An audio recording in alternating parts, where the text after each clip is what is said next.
আসসালামু আলাইকুম রহমতুল্লাহ বারাকাতুহু। সবাইকে স্বাগতম আজকের বায়োলজি লাইভ ক্লাসে। তোমরা জানো যে আমরা জেনেটিক্স চ্যাপ্টারটা তোমাদেরকে শেষ করাই দিয়েছিলাম গত ক্লাসেই।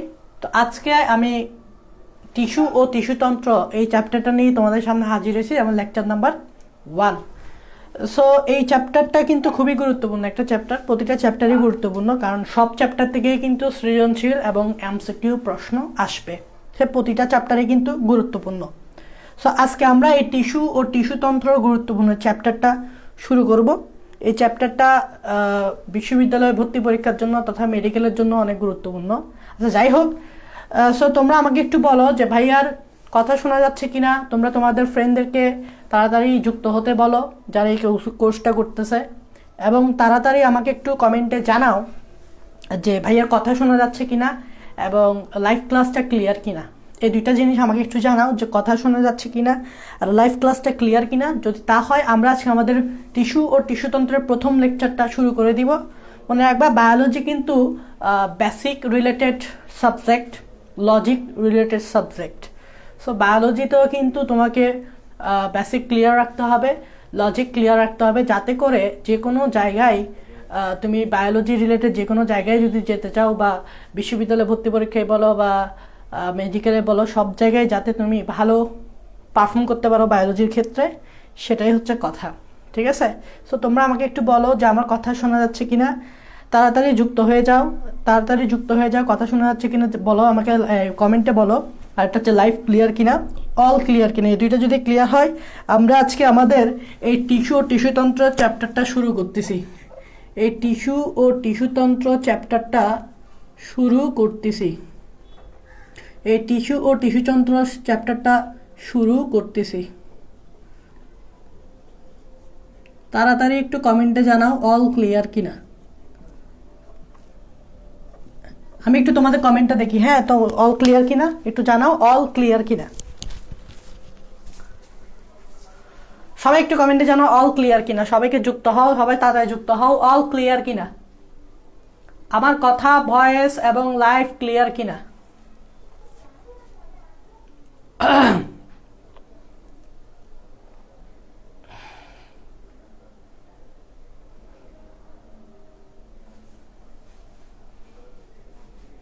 আমাকে একটু তাড়াতাড়ি জানাও যে আমার কথা এবং লাইভটা ক্লিয়ার কিনা, অল ক্লিয়ার কিনা। ওকে,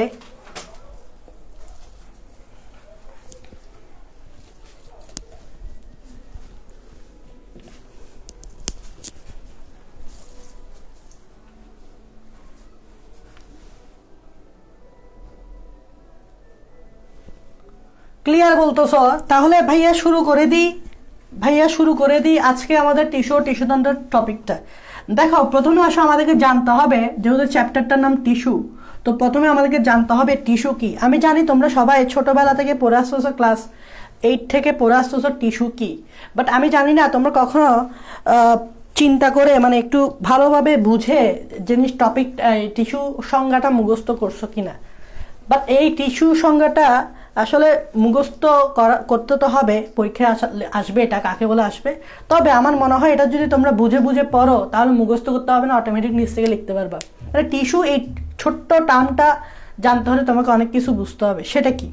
প্রথমে আমি বলতে যাচ্ছি এই টিস্যুটা কি। যদি এটা আমি বলতে চাই টিস্যুটা কি, তবে দেখো আমি টিস্যুটা কি সেটা বলার জন্য কয়েকটা পয়েন্ট লিখবো। তোমরা আমার সাথে সাথে এই টিস্যু জানতে কয়েকটা পয়েন্ট লিখবা। সেটা হচ্ছে, টিস্যু আমরা তখনই বলি যখন অনেকগুলো কোষ মিলে একটা নির্দিষ্ট কাজ করে। আমরা এই ক্রমটা জানি। যখন অনেকগুলা কোষ মিলে একটা নির্দিষ্ট কাজ করে তখন টিস্যু বলে, যখন অনেকগুলা টিস্যু মিলে একটা নির্দিষ্ট কাজ করে তখন অঙ্গ বলে, যখন অনেকগুলো অঙ্গ মিলে একটা নির্দিষ্ট কাজ করে তখন বলে তন্ত্র। তাহলে এই নির্দিষ্ট ধারাটা আমরা জানি যে অনেকগুলো কোষ মিলে টিস্যু, অনেকগুলো টিস্যু মিলে অঙ্গ, অনেকগুলো অঙ্গ মিলে তন্ত্র। তার মানে আমাদের টপিকটা কিন্তু অঙ্গতন্ত্র, তাই না? আমাদের টপিকটা হচ্ছে এই জায়গায় টিস্যু রিলেটেড। তার মানে আমরা বলতে পারি যে টিস্যুর যে সংজ্ঞাটা, সেখানে আমরা বলতেই পারি যে অনেকগুলো কোষ থাকবে। দ্যাট মিনস অনেকগুলো কোষ মিলেই তো টিস্যু হবে, দ্যাট মিনস অনেকগুলো কোষ থাকবে। কিন্তু অনেকগুলো কোষ থাকলেই যে তুমি ওইটাকে টিস্যু বলতে পারবা তা না। ওই অনেকগুলো কোষকে টিস্যু বলতে হলে কিছু ক্রাইটেরিয়া ফলো করতে হবে। দ্যাট মিনস আমি ধরো তোমাকে 10টা কোষ এনে দিলাম, এখন তুমি বলতেছো ভাই অনেকগুলো কোষ মিলে টিস্যু হয়, তার মানে ওই 10টা কোষকে তুমি বললা টিস্যু। বাট এরকম তুমি বলতে পারো না যদি তুমি না জানো যে এই 10টা কোষগুলা কোত্থেকে আসছে, এই 10টা কোষগুলার ফাংশনটা কি। সেটাই হচ্ছে কথা। অনেকগুলো কোষ থাকলেই যে টিস্যু বলতে পারবা তা কিন্তু না। তার মানে আমাদেরকে দেখতে হবে যে অনেকগুলো কোষ, তার মানে টিস্যুতে কি থাকবে, অনেকগুলা কোষ থাকবে। তো অনেকগুলা কোষকে আমি বলতেছি কোষসমূহ, এবং কোষগুলা কিন্তু অবিচ্ছিন্ন থাকতে হবে। অবিচ্ছিন্ন কোষসমূহ, অবিচ্ছিন্ন কোষসমূহ মানে কি, একটা কোষের সাথে আরেকটা কোষ একে অপরের দূরে থাকতে পারবে না বা বিচ্ছিন্ন থাকতে পারবে না, কোষগুলো একসাথে থাকতে হবে। কোষগুলো একসাথে থাকতে হবে, কখনো একটা কোষ যদি এখানে থাকে আরেকটা কোষ এখানে থাকতে পারবে না, একটা কোষ যদি এখানে থাকে আরেকটা কোষ এখানে থাকতে পারবে না। কোষগুলো এক জায়গায় থাকতে হবে অবিচ্ছিন্নভাবে, নট বিচ্ছিন্ন। ঠিক আছে, তাদের মধ্যে তেমন কোনো দূরত্ব থাকতে পারবে না, এটাই বুঝাতে যাচ্ছে। তারপর টিস্যু তুমি তখনই বলতে পারবা ওই যে কোষসমূহ, যে অবিচ্ছিন্ন কোষসমূহ যেগুলো নিচ্ছ সেগুলোর সোর্স এক হইতে হবে, তার মানে একই উৎস হতে সৃষ্ট হতে হবে। দেখো আমরা একগুচ্ছ কোষ নিলে যে টিস্যু বলবো তা কিন্তু না, দেখতে হবে একই উৎস হতে সৃষ্ট কিনা, একই উৎস হতে সৃষ্ট কিনা এটা দেখতে হবে। সবগুলোর সোর্স একই কিনা সেটা দেখতে হবে। এখন সোর্স একই বলতে কি বোঝাচ্ছে এটা আরেকটু পরে আসবো, আরেকটু পরে যখন একটা এক্সাম্পল দিব তখন তুমি সোর্সটা বুঝতে পারবা। তাহলে একই উৎস হতে প্রত্যেকটা কোষ সৃষ্ট হইতে হবে। তারপর আরেকটা মজার ব্যাপার হচ্ছে দেখতে হবে ওই কোষগুলা, ওই কোষগুচ্ছগুলা সমধর্মী কিনা। সমধর্মী বলতে মানে একই ধরনের কাজ করে কিনা, ওই কোষগুচ্ছগুলা একই ধরনের কাজ সম্পন্নকারী কিনা, তখনই কিন্তু তুমি গিয়ে ওই অবিচ্ছিন্ন কোষগুচ্ছকে টিস্যু বলতে পারবা। তার মানে এক গুচ্ছ কোষ দেখলেই তুমি লাফাইয়া টিস্যু বলতে পারবে না, তোমাকে দেখতে হবে ওই একগুচ্ছ কোষগুলো অবিচ্ছিন্ন কিনা, ওই একগুচ্ছ কোষগুলো একই জায়গা থেকে সৃষ্ট কিনা, ওই একগুচ্ছ কোষগুলো সমধর্মী এবং একই ধরনের কাজ করে কিনা। যখনই এই ক্রাইটেরিয়াগুলো ফলো করবে তখনই গিয়েই ওই একগুচ্ছ কোষকে তুমি টিস্যু বলতে পারবা। তাহলে টিস্যুর সঙ্গে তুমি শিখে গেছো এই জিনিসটা দেখে, টিস্যুর সঙ্গে তুমি এই কথাগুলাই বলবা। সেটা হচ্ছে কি, একই উৎস হতে সৃষ্ট সমধর্মী এবং একই ধরনের কাজ সম্পন্নকারী অবিচ্ছিন্ন কোষসমূহকে টিস্যু বলে। দেখো এখান থেকে দেখে দেখে বলবা, একই উৎস হতে সৃষ্ট সমধর্মী এবং একই ধরনের কাজ সম্পন্নকারী অবিচ্ছিন্ন কোষসমূহকে টিস্যু বলে। তার মানে টিস্যুর সঙ্গে তুমি জেনে ফেলছো এই 4টার মাধ্যমে, এটাই তো টিস্যু। তার মানে একগুচ্ছ কোষ দেখলেই লাফাইয়া তুমি টিস্যু বলবা না, তোমাকে দেখতে হবে এই ক্রাইটেরিয়াগুলো ফলো করে কিনা। যেমন একটা এক্সাম্পল দিই, তোমরা অনেক টিস্যুর নাম জানো, টিস্যুতে থাকে অবিচ্ছিন্ন কোষ। একটা টিস্যু বলি যেটা সবাই তোমরা চিনো, আশা করি সবাই চিনো, সেটা হচ্ছে জাইলেম টিস্যু। ভাইয়া জাইলেম টিস্যুর কথা বলতেছি, খেয়াল করবা ভাইয়া কিসের কথা বলতেছি, জাইলেম টিস্যু। সবাই কিন্তু জাইলেম টিস্যু কিন্তু চিনো, ভাইয়া জাইলেম টিস্যুর কথা বলতেছি। যেহেতু টিস্যু বলতেছি তার মানে আমি ধারণা করতে পারি এখানে থাকবে অবিচ্ছিন্ন কোষসমূহ, মানে অনেকগুলো অবিচ্ছিন্ন কোষ থাকবে। দ্যাট মিনস জাইলেম টিস্যুতেও কিন্তু কোষসমূহ মানে অনেকগুলো কোষ থাকবে। এখন তোমরা জানো জাইলেম টিস্যুতে 4 ধরনের কোষ আছে। কি কি কোষ? 1 নম্বরে যেটা আছে সেটাকে আমরা বলি ট্রাকিট, 2 নম্বরে যেটা আছে সেটাকে আমরা বলি ভেসেল, 3 নম্বরে যেটা আছে সেটাকে আমরা বলি জাইলেম প্যারেনকাইমা, জাইলেম প্যারেনকাইমা, 4 নম্বরে যেটা আছে সেটাকে আমরা বলি জাইলেম ফাইবার। এই যে তখনই গিয়ে কিন্তু এটা হয় জাইলেম টিস্যু। তার মানে যেহেতু টিস্যু বলতেছি তার মানে অনেকগুলা কোষ থাকবে। দেখো 4টা কোষ মানে কি অনেকগুলা কোষ না? এখন অনেকগুলো কোষ থাকলে তুমি এটাকে টিস্যু বলতে পারো না যদি দেখো সেগুলো একই উৎস হতে সৃষ্ট না হয়। দেখি এই 4টা কোষের উৎস কি সেম কিনা, মানে ট্রাকিডের উৎস যেটা হবে, ভ্যাসেলের উৎস সেটা হইতে হবে, জাইলেম প্যারেনকাইমার উৎস সেটা হইতে হবে, জাইলেম ফাইবারের প্রত্যেকটা কোষের উৎস এক হইতে হবে। এখন তোমাদেরকে আমি বলতেছি এদের উৎস কি দেখি। মনে রাখবে এদের উৎস এক।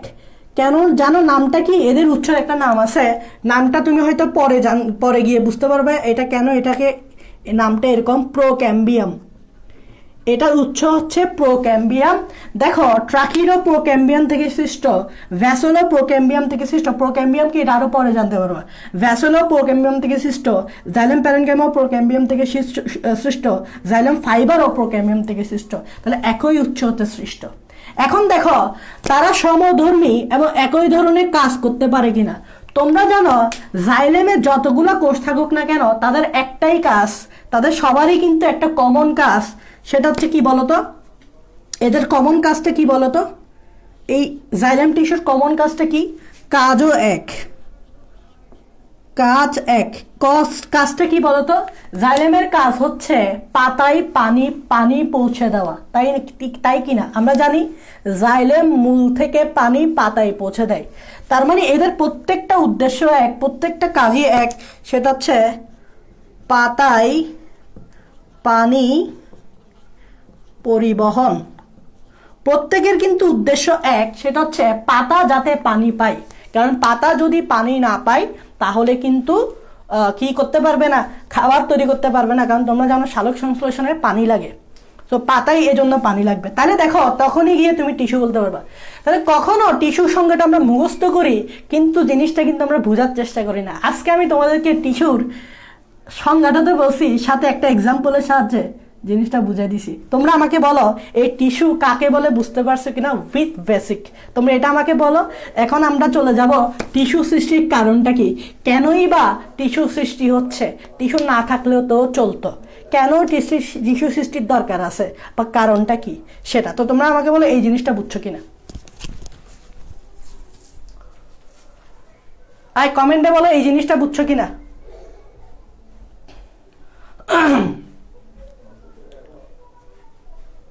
কমেন্টে বলো এই জিনিসটা বুঝছো কিনা।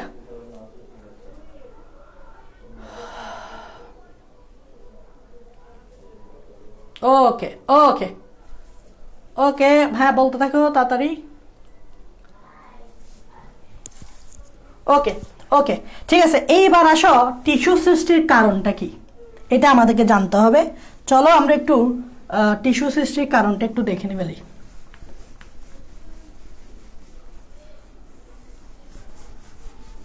টিস্যুর সংজ্ঞা কিন্তু পরীক্ষায় আসে, সংজ্ঞাটা তো আমি বলে দিছি। দেখো টিস্যু সৃষ্টির কারণ, এখন আমরা জানবো টিস্যু সৃষ্টির কারণ। ব্যাপারটা একদম সিম্পল, কেন টিস্যু সৃষ্টি হয় আমি আনসারটা বলে দিচ্ছি কিন্তু আমি ব্যাখ্যা করব। এটার আনসারটা হচ্ছে বহুকোষী জীবে বহুকোষী জীবে বহুকোষী জীবে বহুকোষী জীবে জীবের শ্রম বিভাগী টিস্যু সৃষ্টির প্রধান কারণ। এটার আনসার হচ্ছে বহুকোষী জীবের শ্রম বিভাগী টিস্যু সৃষ্টির কারণ। ব্যাপারটা যতটা সিম্পল মনে হচ্ছে এটার ভাবার্থটা অনেক বেশি। কেন বলি সেটা হচ্ছে, প্রথমে বহুকোষী জীব তো আমরা চিনি যাদের অনেকগুলো কোষ থাকে, কিন্তু তুমি প্রথমে এক কোষী জীবের কথা চিন্তা করো একটু। যেহেতু আমি বহুকোষী জীব কথাটা এখানে আমি লিখছি, তাহলে বহুকোষী জীবের এগেনস্টে যেটা থাকে সেটা হচ্ছে এক কোষী জীব। তোমরা জানো এক কোষী জীবের শুধুমাত্র একটা কোষ, তাই এক কোষী জীব বলতেছে। যেমন ব্যাকটেরিয়া, অ্যামিবা, এদের মাত্র একটা কোষ। এখন চিন্তা করো এক কোষী জীবের টিস্যুর দরকার আছে কিনা। প্রশ্ন আনসার হচ্ছে নাই। কারণ কি জানো, এক কোষী জীবে থাকে মাত্র একটা কোষ, আর ওই একটা কোষই জীবের সকল কাজগুলো করে। দেখো কতটা মানে মানে বুঝতেছো ব্যাপারটা। এদের মাত্র একটা কোষ, আর একটা কোষই সব কাজ করে। একটা কোষই তোমার শ্বসনের কাজ করে, একটা কোষই তোমার বিভিন্ন কাজ করে থাকে, ফ্যাগোসাইটোসিস করে। যেমন আমি যদি অ্যামিবার ক্ষেত্রে বলি, অ্যামিবার বেঁচে থাকার জন্য লাগবে শক্তি, তার মানে ওই কোষের শ্বসন প্রক্রিয়া হচ্ছে। আবার ওই কোষে দেখা যাচ্ছে কি হচ্ছে, ফ্যাগোসাইটোসিস হচ্ছে, যেখানে সে তার ক্ষণপথ পরিবর্তন করতেছে। তার মানে একটা কোষই সব কিছু করে। তাহলে এখানে কিন্তু শ্রম বিভাগের দরকার নাই, বন্টনের দরকার নাই। কিন্তু তুমি যদি বহুকোষী জীবে আসো, এখানেই হচ্ছে কাহিনীটা। বহুকোষী জীব। তোমরা জানো বহুকোষী জীব তখনই বলি যখন বহু কোষ থাকে, মানে অনেকগুলো কোষ থাকে। তো অনেকগুলো কোষ থাকাতে কি সুবিধা, এটা একটা সুবিধা, সেটা হচ্ছে আমরা যে কাজগুলো করি সেই কাজগুলা ভাগ করে দিতে পারি। আমি বললাম যে এই কাজগুলা এক গুচ্ছ কোষ করবে, এই কাজগুলা এক গুচ্ছ কোষ করবে, এই কাজটা এক গুচ্ছ কোষ করবে। এভাবে আমরা এক একজনকে দায়িত্ব দিয়ে দিই, কিন্তু আমাদের কোষের অভাব নেই, এটা আমাদের অ্যাডভান্টেজ। ফলে আমরা কি করি, একটা কোষ সব কাজ না করে আমরা কি করি, বলি যে তোমরা একটা কাজ করো, তোমরা একটা কাজ করো, তোমরা একটা কাজ করো। এটা আমি কাজ ভাগ করে দিছি না? তো কাজ ভাগ করে দেওয়া মানেই তো শ্রম বিভাগ। কাজ ভাগ করে দেওয়া মানেই তো কি, শ্রম বিভাগ, মানে কাজ ভাগ করে দিছি, শ্রম ভাগ করে দিছি। ব্যাপারটা আমি একটা উদাহরণ দিই। ধরো যারা ভর্তি পরীক্ষা দিতে যাবা, ধরো তুমি চিটাঙ্গে থাকো, তুমি ঢাকা ভার্সিটিতে পরীক্ষা দিতে যাবা, তো স্বাভাবিক তুমি ঢাকাতে কখনো থাকো নাই, তো তোমার ঢাকাতে কি করতে হচ্ছে, তোমরা 3 জন বন্ধু গেলা, 3 জন বন্ধু মিলে একটা ফ্ল্যাট বাসা একটা রুম ভাড়া নিলা, কয়েকদিনের জন্য রুম ভাড়া নিলা। তোমরা ধরো 2-3 দিন তোমরা ঢাকাতে থাকবা। 3 জন বন্ধু মিলে গেলা ঢাকাতে থাকার জন্য 2-3 দিন। কেন? কারণ তুমি ঢাকা ভার্সিটিতে পরীক্ষা দিবা, আগে ভাগে চলে গেছো। এখন চিন্তা করো, একটা রুমে যখন মানুষ থাকে তখন কিন্তু তার দৈনন্দিন জীবন যাপনের জন্য কিছু কাজ করতে হয়। যেমন ধরো তোমার খাবারের জন্য রান্না করতে হচ্ছে, তারপর তোমার বাথরুম পরিষ্কার রাখতে হচ্ছে, তোমার ঘর পরিষ্কার রাখতে হচ্ছে, তোমাকে থালা বাসন মাজতে হচ্ছে, সব করতে হচ্ছে নিজে, কারণ তুমি তো ফ্যামিলির সাথে নাই এখন। সো এখন চিন্তা করো, যারা সিঙ্গেললি একটা রুমে থাকতেছে, তাদেরকে সব কাজ করতে হচ্ছে। ধরো আমি একটা বাসা ভাড়া নিলাম, ওখানে শুধু আমি একাই থাকবো। তো আমি একা থাকলে কি অসুবিধা, আমাকে থালা বাসন আমাকেই মাজতে হবে, রান্নাবান্না আমাকেই করতে হবে, বাজারও আমাকে করতে হবে, সব কিছু আমাকেই করতে হবে। এখানে কোনো শ্রম বিভাগ নেই, কারণ এখানে একজন। কিন্তু তোমরা যখন 3 জন থাকবা, এমন কি হবে কখনো যে 3 জনের মধ্যে একজনই সব কাজ করবে, আর তোমরা বাকি 2 জন এভাবে তার উপর সব ভার অর্পণ করে তোমরা বসে থাকবা? এরকম কি কখনো হবে? বা মেনে নিবে কখনো? তোমার যে বন্ধুকে তুমি কাজটা দিবে সেই বন্ধু কখনো মেনে দিবে? বলবে যে না, চল আমরা 3 জনে মিলে ভাগ করে কাজ ভাগ করে জীবনযাপন করি এই কয়েকদিন। তাহলে ধরো তুমি নিলে কি, বাজার করার দায়িত্ব, একজনে নিল রান্না বান্না করার দায়িত্ব, আরেকজনে নিল বাথরুম পরিষ্কার, ঘর পরিষ্কার করার দায়িত্ব।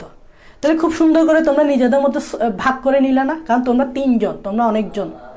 এই দেখো, বহুকোষীয় মানে অনেকগুলো কোষ। তাই এই জন্য বহুকোষী জীবে শ্রম বিভাগের কারণেই টিস্যুর সৃষ্টি। এই জন্য আমরা বলি টিস্যু সৃষ্টির কারণ কি, বহুকোষী জীবের শ্রম বিভাগ। এখন এটা তো বললাম, যেমন দেখো আমাদের উদ্ভিদের কথাই চিন্তা করো। আমাদের উদ্ভিদের সালোক সংশ্লেষণের জন্য দরকার পানি পরিবহন। আমাদের উদ্ভিদের সালোক সংশ্লেষণের জন্য দরকার পানি। তাই পানি পরিবহন করবে এক গুচ্ছ কোষ। পানি পরিবহন করার জন্য এক গুচ্ছ কোষ আছে, যেটা টিস্যু আর কি। যেমন আমি কি টিস্যু বলি, যেমন জাইলেম টিস্যু। তাহলে দেখো, পানি পরিবহন করার জন্য দায়িত্ব দেওয়া হয়েছে জাইলেম টিস্যুকে। ঠিক সেমভাবে পাতায় যখন খাবার তৈরি হয়, পাতায় প্রস্তুতকৃত খাদ্য সব জায়গায় পৌঁছানোর দায়িত্ব দেওয়া হয় আরেক ধরনের টিস্যুকে। পাতায় প্রস্তুতকৃত খাদ্য পৌঁছানোর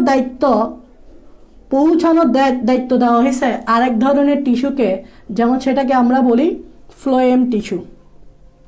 ঠিক আছে না? তারপর ধরো যে উদ্ভিদ তার বেঁচে থাকার জন্য ভবিষ্যতের জন্য খাবার জমা রাখবে, যেটাকে আমরা বলি খাদ্য সঞ্চয়।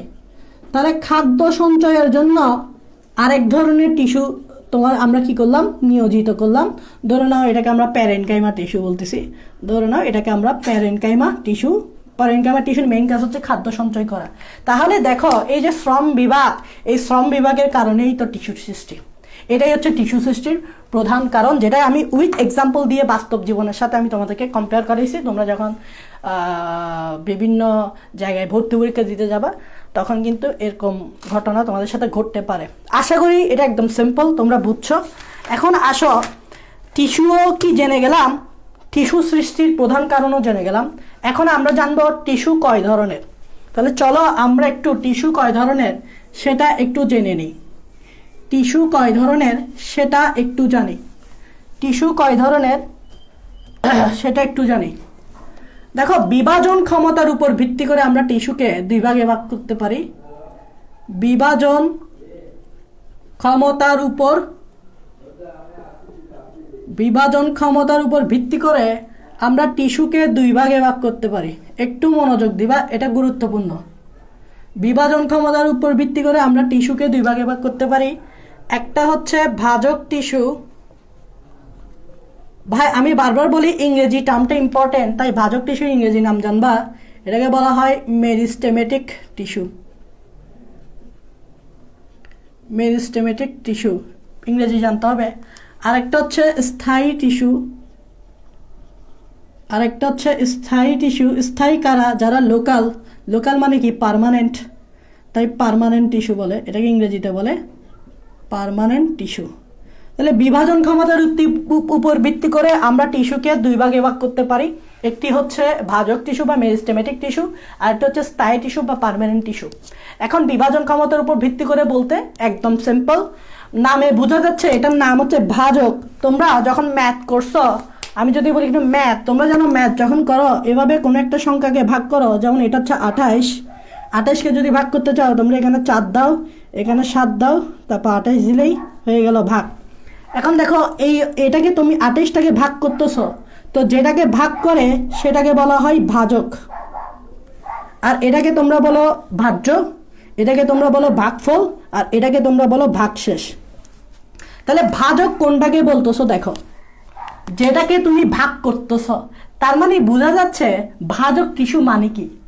ভাজক টিস্যু মানে হচ্ছে, যেহেতু ভাজক টিস্যু তাই কোষ থাকবে, তো ভাজক টিস্যু মানে হচ্ছে এখানে যে কোষগুলা আছে সেগুলা বিভাজিত করা যায় বা সেগুলোর কোষ বিভাজন ঘটে, ভাজক কোষের বিভাজন ঘটে। তাই এটার নাম দিছে দেখো বিভাজন ক্ষমতার উপর ভিত্তি করে, মানে ভাজক কোষের বিভাজন ঘটে, তাই তো বলতেছে ভাজক টিস্যু। তার মানে ভাজক টিস্যু নামেই তো বোঝা যাচ্ছে সেটা হচ্ছে এখানকার ভাজক যে কোষগুলো আছে, সেগুলোকে আমরা বলবো কি ভাজক কোষ। আর ইংরেজিতে কি বলবো ভাজক কোষকে? মেরিস্টেম। তো এই ভাজক কোষ বা মেরিস্টেমকে কি করা যায়? বিভাজনে সক্ষম। তাহলে ভাজক কোষ কি? বিভাজনে সক্ষম, এদের বিভাজন করা যায়। ভাজক কোষের কি করা যায়? এদেরকে ভাগ করা যায়, মানে এদের বিভাজনটা হয়। আর স্থায়ী বা পার্মানেন্ট কেন বলা হচ্ছে? কারণ এটার উল্টা হচ্ছে সেটা হচ্ছে এরা এই স্থায়ী কোষগুলা আসলে বিভাজন করতে পারে না, তাই এদেরকে আমরা বলি স্থায়ী কোষ বিভাজনে অক্ষম। দেখো তুমি যদি ভাজক কোষ সম্বন্ধে জানো তাহলে তুমি স্থায়ী কোষ সম্বন্ধে জেনে গেছো, কারণ ভাজক কোষের উল্টা হচ্ছে স্থায়ী কোষ। দেখো এটা বিভাজনে সক্ষম, এটা হচ্ছে বিভাজনে অক্ষম। এই জন্যই আমরা বললাম বিভাজন ক্ষমতার উপর ভিত্তি করে টিস্যু দুই ধরনের। এখন দেখো এই ভাজক কোষের মেইন কাজটা কোথায়? সেটা হচ্ছে যেহেতু বিভাজনে সক্ষম, তাহলে আমরা ধারণা করতে পারি যে উদ্ভিদের বা প্রাণীর বিভাজন কেন হয়, সেটা হচ্ছে বৃদ্ধির জন্য। তুমি বলো আজকে মানুষ একসময় ছোট বাচ্চা ছিল, ছোট বাচ্চা থেকে বড় হয়ে সে একটা পূর্ণাঙ্গ মানুষ হয়ে যাবে, একটা অ্যাডাল্ট হয়ে যাবে। এই যে ছোট বাচ্চা থেকে অ্যাডাল্ট হওয়া, সেটা কি কারণ? কোষ বিভাজনের কারণ, মানে মাইটোসিস কোষ বিভাজনের কারণ। তাহলে কোষ বিভাজনের কারণে জানি আমরা কোনো একটা প্রাণীর বা কোনো একটা উদ্ভিদের বৃদ্ধি ঘটে। তার মানে ভাজক কোষ যেগুলো আছে এগুলো যদি বিভাজন করতে পারে, আর ভাজক কোষের বিভাজনের জন্য অ্যাকচুয়ালি উদ্ভিদের বৃদ্ধি ঘটে। তার মানে উদ্ভিদের বৃদ্ধি কখনো স্থায়ী টিস্যুর কারণে হয় না, উদ্ভিদের বৃদ্ধি ঘটে সবসময় ভাজক টিস্যুর কারণে, কারণ কোষ বিভাজন মানেই তো বৃদ্ধি। সো এটার কারণেই মূলত উদ্ভিদের বৃদ্ধিটা ঘটে। এখন উদ্ভিদের বৃদ্ধি কিন্তু দুই ধরনের, একটা হচ্ছে লম্বায় বাড়া আর একটা হচ্ছে পাশে বাড়া। তোমরা দেখবা কোনো একটা গাছ শুরুতে ছোট থাকে এবং চিকন থাকে, যখন আস্তে আস্তে কোষ বিভাজন ঘটবে, মানে ভাজক কোষের বিভাজন ঘটবে, তখন গাছটা দুইভাবে বাড়বে, একটা হচ্ছে লম্বায় বাড়বে আর একটা হচ্ছে পাশ দিয়ে বাড়বে। পাশ দিয়ে বাড়াটাকে বলে আমরা মোটা হওয়া বা ব্যাসে বৃদ্ধি পাওয়া। সো এই উদ্ভিদ ব্যাসে বৃদ্ধি পাওয়া মানে মোটা হওয়া আর উদ্ভিদ লম্বা হওয়া, এই দোনোটার আসল রিজন হচ্ছে এই ভাজক কোষের বিভাজনের কারণে। এটাই হচ্ছে ভাজক টিস্যু আর এটাই হচ্ছে স্থায়ী টিস্যু। সো আমাদেরকে কিন্তু এই জিনিসগুলাই একটু জানতে হবে যে ভাজক কোষ কি আর স্থায়ী কোষ কি। এখন আসো, ভাজক কোষ যেহেতু বিভাজিত হইতে পারে, তাই একটা ভাজক কোষ থেকে অনেকগুলা ভাজক কোষ তৈরি হতে পারে, এভাবে অনেকগুলা ভাজক কোষ আস্তে আস্তে নতুন ভাজক কোষ আসতে পারবে। এটা তো তোমরা আমার সাথে একমত। ভাজক কোষ যদি বিভাজিত পারে, এর কোষের সংখ্যা অনেক বেশি হবে এবং একটা কোষ থেকে আরেকটা কোষ এভাবে সৃষ্টি হতে পারবে। বাট এই যে স্থায়ী টিস্যু যে আছে সে তো বিভাজনে অক্ষম। এখন তুমি আমাকে প্রশ্ন করতে পারো যে ভাইয়া এ যদি বিভাজন করতে না পারে তাহলে স্থায়ী কোষের সংখ্যা বাড়ে কিভাবে? গুরুত্বপূর্ণ একটা প্রশ্ন কিনা, খেয়াল করো। স্থায়ী টিস্যু যদি বিভাজনে অক্ষম বলতেছি ভাইয়া, তাহলে এ যদি বিভাজন না করতে পারে তাহলে ভাইয়া এর সংখ্যাটা বাড়ে কিভাবে? এরকম হলে ভাইয়া একটা স্থায়ী কোষ আছে, এরপর তো ওই স্থায়ী কোষ থেকে আর কোনো স্থায়ী কোষ আসবেই না, তাহলে একটা গাছে শুধুমাত্র একটা স্থায়ী কোষই থাকবে, আর কোনো স্থায়ী কোষ আসবেই না। এরকম হয়ে যেত না ঘটনাটা? সো এটার আনসার আছে। স্থায়ী কোষ বিভাজনে অক্ষম হলেও উদ্ভিদে কিন্তু স্থায়ী কোষের অভাব নেই, উদ্ভিদও কিন্তু স্থায়ী কোষ আছে। তাই এটা কিভাবে আসবে ভাই? কারণ বিভাজন করতে না পারলে তো নতুন নতুন স্থায়ী কোষ আসবে না। এটার ব্যাখ্যা আমরা দিব, এটার ব্যাখ্যাই এখন দিব, এটার ব্যাখ্যাই এখন আমরা দিব। তাহলে প্রশ্নটা তোমরা ধরতে পারতেছ? প্রশ্নটা কি? প্রশ্নটা হচ্ছে, দেখো প্রশ্নটা হচ্ছে এরকম, দেখো প্রশ্নটা হচ্ছে এরকম, স্থায়ী কোষ, এই প্রশ্নটা আমি তোমাকে লেখাচ্ছি, স্থায়ী কোষ বিভাজনে অক্ষম হলে, বিভাজনে অক্ষম হলে তার সংখ্যা বৃদ্ধি পায় কিভাবে? তার সংখ্যা বৃদ্ধি পায় কিভাবে? এটার আনসারই কিন্তু আমরা এখন দেওয়ার চেষ্টা করব। স্থায়ী কোষের সংখ্যা বৃদ্ধি পাবে কিভাবে যদি বিভাজন না করতে পারে? এটা বুঝতে হলে তোমাকে একটা জিনিস বুঝতে হবে, সেটা হচ্ছে এরকম, দেখো আমি এখানে ভাজক কোষ লিখতেছি, আমার সাথে সাথে তোমরাও লিখতে পারো চাইলে। এখানে ভাজক কোষ লিখতেছি আর এই জায়গায় লিখতেছি ভাইয়া স্থায়ী কোষ। হ্যাঁ, এখানে লিখলাম ভাজক কোষ, এখানে লিখলাম স্থায়ী কোষ। তোমরা আমার সাথে সাথে লিখতে পারো, কারণ এই লেখার পর আরও যে লেখাগুলো আসবে সেগুলো আগেরগুলোর সাথেই মিলাবা, ঠিক আছে? সো আমার সাথে লিখতে পারো। এখন দেখো এটা হচ্ছে ভাজক কোষ, এটা হচ্ছে স্থায়ী কোষ। এই জায়গায় ভাইয়া লিখলাম, একটু অন্য কালার দিয়ে লিখি, এই জায়গায় লিখলাম ভাইয়া বিভাজন বন্ধ, এই জায়গায় লিখলাম ভাইয়া বিভাজন বন্ধ, আর এই জায়গায় লিখলাম ভাইয়া বিভাজন শুরু। দুইটা কথা লিখলাম। এখন এই জিনিসটা দেখো কি, সেটা হচ্ছে এই ভাজক কোষ চাইলে স্থায়ী কোষ হতে পারবে কখন? যখন এই ভাজক কোষ বিভাজন বন্ধ করে দেয়। গুরুত্বপূর্ণ একটা পয়েন্ট। ভাজক কোষ চাইলে স্থায়ী কোষ হতে পারবে কখন? যখন ভাজক কোষ বিভাজিত হতে হতে ক্লান্ত হয়ে গেছে। ভাজক কোষ এমন একটা কোষ যে খুব দ্রুত বিভাজিত হয়, তার কোনো বুড়াকাল নাই। মানে ভাজক কোষের মূলত বুড়াকাল থাকে না, কারণ তারা ইয়াং অবস্থায় নতুন নতুন বাচ্চা তৈরি করে ফেলে।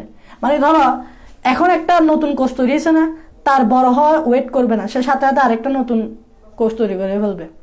এজন্য ভাজক কোষের বুড়াকাল নাই। কিন্তু কোনো একটা ভাজক কোষ যদি ধরে নাও কাজ করতে করতে করতে করতে করতে করতে করতে করতে করতে করতে আর তার কাজ বিভাজিত হওয়ার ক্ষমতাটা নাই, কারণ সে বুড়া হয়ে গেছে, এরকম থাকতে পারে ভাজক কোষ। যে কাজ করতে করতে করতে করতে করতে করতে দেখা গেছে এক সময় ওই ভাজক কোষটা আর বিভাজিতই হতে পারতেছে না, মানে তার সে বুড়া হয়ে গেছে, ধরো সে বুড়া হয়ে গেছে, তখন বিভাজনটা বন্ধ হয়ে যাবে। আর তখনই বিভাজন যদি বন্ধ হয় তখন সেই ভাজক কোষকে তো আর ভাজক কোষ বলার দরকার পড়ে না, কারণ ভাজক কোষ আমরা নামে বোঝা যায় এ বিভাজিত হতে পারে। যেহেতু সে বিভাজন বন্ধ করে দিছে, তাহলে এর নাম তো আর ভাজক কোষ বলা যায় না, তখনই সেই হয়ে যাবে স্থায়ী কোষ। তার মানে ভাজক কোষ চাইলে স্থায়ী কোষ হতে পারবে কখন? যদি সে বিভাজন বন্ধ করে দেয়। তাই এখান থেকেই তো একটা গুরুত্বপূর্ণ লাইন পেয়ে গেছি, এই স্থায়ী কোষের সংখ্যা বৃদ্ধি পায় কিভাবে? স্থায়ী কোষের সংখ্যা বৃদ্ধি পায় কিভাবে? ভাজক কোষ থেকে। কারণ ভাজক কোষ যখন বিভাজন বন্ধ করে দিবে তখনই তুমি স্থায়ী কোষ পাবা, আদারওয়াইজ স্থায়ী কোষ পাওয়ার চান্স নাই। এজন্য স্থায়ী কোষের সংখ্যা অনেক হইতে পারবে, কারণ যখন ভাজক কোষ বিভাজন বন্ধ করে দিবে তখনই স্থায়ী কোষ। তাহলে কি আমরা এটা বলতে পারি যে ভাজক কোষ থেকে স্থায়ী কোষের সৃষ্টি? তাহলে কি আমরা এখানে ছোট্ট করে বলতে পারি, এই লাইনটা খুবই গুরুত্বপূর্ণ, যে ভাজক টিস্যু হতে, এটার আনসার আর কি, ভাজক টিস্যু হতে স্থায়ী টিস্যুর সৃষ্টি। এইবার বুঝতে পারছো কেমনে ভাইয়া স্থায়ী কোষের সংখ্যা বাড়ে? অ্যাকচুয়ালি স্থায়ী কোষটা সৃষ্টিই হয় ভাজক টিস্যু হতে। ভাজক কোষ যখন বিভাজন বন্ধ করে তখন স্থায়ী কোষ, তাই স্থায়ী কোষের সংখ্যা বাড়বে। লজিক আছে কিনা? আছে। এবার আসলে স্থায়ী কোষও চাইলে কখনো ভাজক কোষ হইতে পারে, এটাও হইতে পারে। কখন স্থায়ী কোষ নর্মালি বিভাজন করতে পারে না, কিন্তু সামহাউ বাই চান্স কিছু স্থায়ী কোষ থেকে দেখা যাচ্ছে হঠাৎ করে বিভাজন শুরু হয়ে গেছে, এগুলো হচ্ছে ব্যতিক্রম। তো স্থায়ী কোষ যখন বিভাজন শুরু করে দেয় তখন আর একে স্থায়ী কোষ বললে আমার লাভ হবে না, কারণ সে তো বিভাজন করতে পারতেছে, তখন তাকে আমাকে ভাজক কোষ বলতে হবে। তাই স্থায়ী কোষ থেকেও আমরা যখন ভাজক কোষ পাইতে পারি যখন বিভাজন শুরু হয়ে যায়। এই জিনিসটা ভাইয়া কেন শিখাইছি, কারণ এই জিনিসগুলো তোমরা সামনে পাবা। দেখবা ভাজক কোষ থেকে স্থায়ী কোষ পেয়ে গেছো, আবার দেখবা স্থায়ী কোষ থেকেও ভাজক কোষ পেয়ে গেছো, তখন এই লাইনগুলো তোমাদের কাছে কনফিউজিং মনে হইতো যে ভাইয়া কিভাবে ভাজক কোষ থেকে স্থায়ী কোষ, কিভাবে স্থায়ী কোষ হতে ভাজক কোষ। এই জন্য আজকে শিখাই দিছি ভাজক কোষ তখনই স্থায়ী কোষ হবে যখন বিভাজন বন্ধ করে দেয়, আর স্থায়ী কোষ তখনই ভাজক কোষ হবে যখন বিভাজন শুরু হয়ে যায়। আর ভাজক কোষ স্থায়ী কোষ হইতে পারে বিধায় ভাজক টিস্যু হতে স্থায়ী টিস্যুর সৃষ্টি। আর স্থায়ী টিস্যু এভাবে সৃষ্টি হলে সংখ্যাও বৃদ্ধি পাবে যদি সৃষ্টি হয় এভাবে। এটাই হচ্ছে প্রশ্ন। তোমরা আমাকে বলো এতটুকু বুঝতে পারছো কিনা? এতটুকু বুঝতে পারলে এখন আমরা ভাজক টিস্যুর কাজ সম্বন্ধে জানবো। আমাদেরকে কিন্তু ভাজক টিস্যু সম্বন্ধে জানতে হবে, ইম্পর্টেন্ট। দেখো ভাজক টিস্যু সম্বন্ধে আমরা এখন জানবো ভাজক টিস্যুর কাজ। তো ভাজক টিস্যুর কাজ জানতে হলে তোমাকে এই জিনিসটা জানতে হতো, এই জিনিসটা একটু জানতে হতো। তোমরা আমাকে বলো এতটুকু বুঝছো কিনা? আমি এখন তোমাদেরকে ভাজক টিস্যুর কাজটা একটু পড়াবো।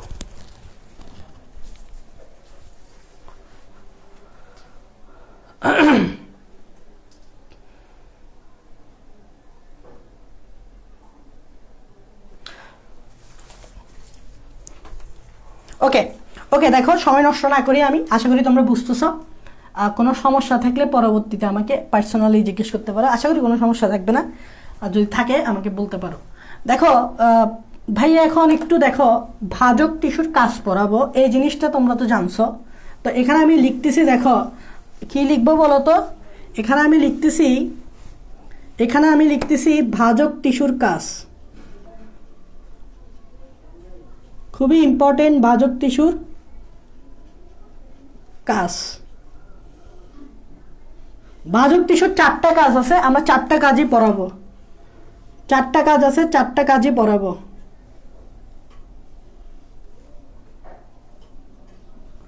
ভাজক টিস্যুর 4টা কাজ আছে, আমরা 4টা কাজই পড়াবো। প্রথম কাজটা দেখো, ভাজক টিস্যু যেহেতু বিভাজিত হয় তাই এটার কারণে উদ্ভিদ বৃদ্ধিপ্রাপ্ত হয়। এটা আমি একটু আগেই বলছি, শুরুতেই বলছি, ভাজক টিস্যু যেহেতু বিভাজিত হয় তাহলে কোষের সংখ্যা বাড়ে, ফলে উদ্ভিদে বড় হয়।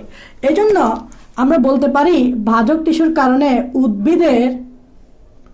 উদ্ভিদের দৈর্ঘ্য বৃদ্ধি ঘটে, মানে উদ্ভিদ লম্বা হয়। ভাজক টিস্যুর কারণে উদ্ভিদের কি ঘটে? দৈর্ঘ্য বৃদ্ধি করে। এটা 1 নম্বর দিতে পারো, উদ্ভিদের দৈর্ঘ্য বৃদ্ধি ঘটে মানে উদ্ভিদ লম্বা হয়। আরেকটা হচ্ছে ভাজক টিস্যু উদ্ভিদ কি শুধু লম্বা হবে, পাশ দিয়ে মোটা হবে না? তো এই জন্য আমরা বলতে পারি ভাজক টিস্যুর কারণে উদ্ভিদের ব্যাস বৃদ্ধি পায়। এখন ব্যাস মানে কি? তোমরা এখানে অনেক কথা শুনবা, তোমরা হয়তো শুনবা ব্যাস, তোমরা হয়তো শুনবা পুরু, তোমরা হয়তো শুনবা মোটা, সবগুলো একই কথা। ব্যাস যে কথা, মোটা একই কথা, পুরু একই কথা, সবগুলো একই কথা। ব্যাস মানে এভাবেই তো বুঝাই, এভাবে তো আবার মোটাটাকেও বুঝাই। আমরা বলি এ কতটুকু মোটা, আমি বলবো এতটুকু মোটা। সো এটা বুঝাচ্ছে, মোটাও বুঝাচ্ছে, ব্যাসও বুঝাচ্ছে, পুরুও বুঝাচ্ছে, পুরু মানেও মোটা। এখন প্রশ্ন হচ্ছে উদ্ভিদ কোন ভাজক টিস্যুর কারণে দৈর্ঘ্য বৃদ্ধি পাবে আর উদ্ভিদ কোন ভাজক টিস্যুর কারণে ব্যাসে বৃদ্ধি পাবে? এটা একদম সোজা। তুমি দেখো এটা যদি একটা ছোট চারা হয়, দেখো নাও, এটা হচ্ছে আমাদের ছোট একটা চারা সবসময় চিকন হয় এবং ছোট হয়, তাই এটাকে আমি ছোট করে আঁকছি। এখন চিন্তা করো এই চারাটা কিন্তু বড় হইতে হবে, মানে দৈর্ঘ্যে বৃদ্ধিপ্রাপ্ত হইতে হবে। তো দৈর্ঘ্যে বৃদ্ধিপ্রাপ্ত হইতে হইলে মনে রাখবা লম্বা বৃদ্ধি পাবে এখান থেকে না, লম্বা বৃদ্ধি পাবে আগা থেকে, এই আগা থেকে বৃদ্ধিপ্রাপ্ত হবে। এটা তো তোমরা আমার সাথে একমত। এখানে লম্বা কখনো এখান থেকে হবে না, তো লম্বা হবে আগা থেকে, তাই তো? তার মানে আগাতে কিছু একটা থাকতে হবে যেটার বিভাজনের কারণে লম্বায় বৃদ্ধিপ্রাপ্ত হবে। আর সেটা কি? সেটা হচ্ছে ভাজক টিস্যু। তার মানে এই আগাতে একটা ভাজক টিস্যু আছে, এই আগাতে একটা কি আছে? ভাজক টিস্যু আছে। আর এই ভাজক টিস্যুর বিভাজনের কারণে উদ্ভিদ লম্বায় বৃদ্ধি পাবে। যেহেতু আগা, আগার শুদ্ধ বাংলা হচ্ছে শীর্ষ, তাই এই বাজক টিস্যুর নাম হচ্ছে শীর্ষস্থ বাজক টিস্যু। দেখো দেখো মুখস্থের কিছু নাই, শীর্ষস্থ কেন বলতেছি, আগাতে থাকে, আগা মানেই শীর্ষ। তার মানে উদ্ভিদের দৈর্ঘ্য বৃদ্ধি পায় কার কারণে, খুবই ইম্পর্টেন্ট, সেটা হচ্ছে শীর্ষস্থ ভাজক টিস্যুর কারণে। এটা বৃদ্ধি পায় কার কারণে, শীর্ষস্থ ভাজক টিস্যুর কারণে। এইবার আসো উদ্ভিদ ব্যাসে বৃদ্ধি পাবে কখন। এখন উদ্ভিদ লম্বায় বৃদ্ধি পাচ্ছে কিন্তু পাশ দিয়ে বৃদ্ধি পাচ্ছে না, এরকম হবে? মানে উদ্ভিদকে এরকম চিকনাই থাকবে, মোটা হবে না। তার মানে এরকম পাশ দিয়েও তো তোমার কিছু একটা থাকতে হবে। এর পাশ দিয়ে বোঝানোর জন্য এটাকে আমি এভাবে দেখাই, এটাকে আমি একটু চিকন করে আঁকি, মানে এভাবে দেখাই, হ্যাঁ, তাহলে বেটার হয়, তাহলে পাশটা বোঝা যাবে। তাহলে এটাই হচ্ছে পাশ, এটাই হচ্ছে ব্যাস বা পাশ। তাহলে এই জায়গায় যে ভাজক টিস্যুগুলো বিভাজিত হবে অনুপ্রস্থভাবে, এটা অনুপ্রস্থভাবে, তখনই উদ্ভিদ ব্যাসে বৃদ্ধি পাবে। তো এই জায়গায় যেহেতু থাকবে, পাশ দিয়ে থাকবে, শব্দটা আমি কি ইউজ করছি, পাশ। তো এই জায়গায় যে ভাজক টিস্যু থাকবে এটার নামই এরকম পাশ হবে। পাশ মানে কি, পাশ, পার্শ্বীয় ভাজক টিস্যু, এটার নাম কি হবে, পার্শ্বীয় ভাজক টিস্যু। দেখো পাশ না পাশে থাকবে বলতেছি না, তাহলে পাশ মানে কি, পার্শ্বীয় না। তার মানে উদ্ভিদের ব্যাস বৃদ্ধি পাবে কখন, যখন পার্শ্বীয় ভাজক টিস্যু বিভাজিত হবে।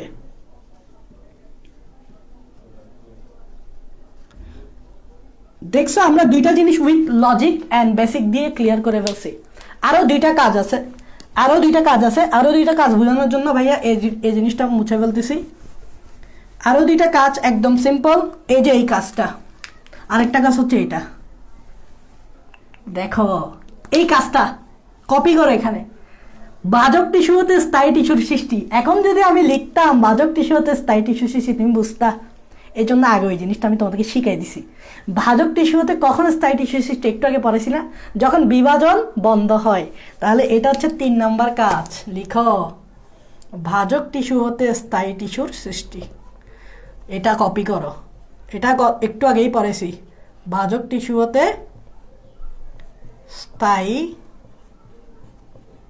টিস্যুর সৃষ্টি। আরেকটা 4 নম্বর কাজ যেটা, সেটাও লিখে ফেলো।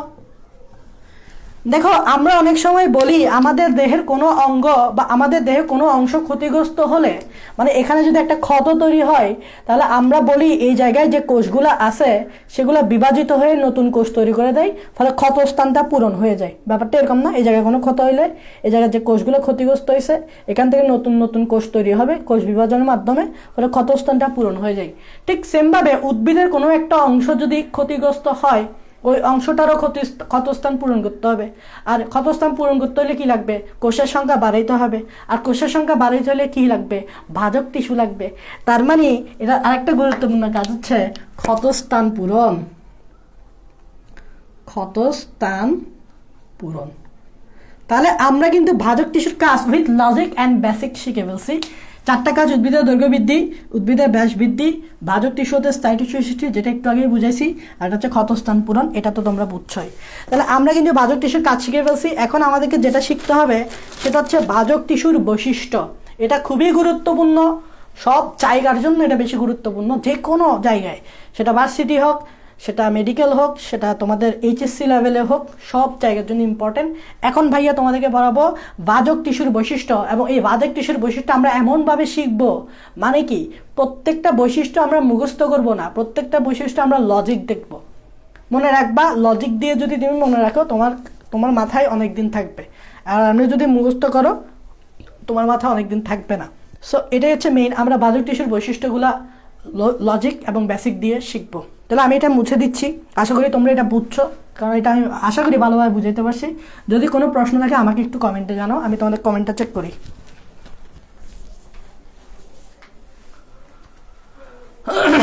বুঝছো কিনা একটু কমেন্টে জানাতে পারো, বুঝছো কিনা।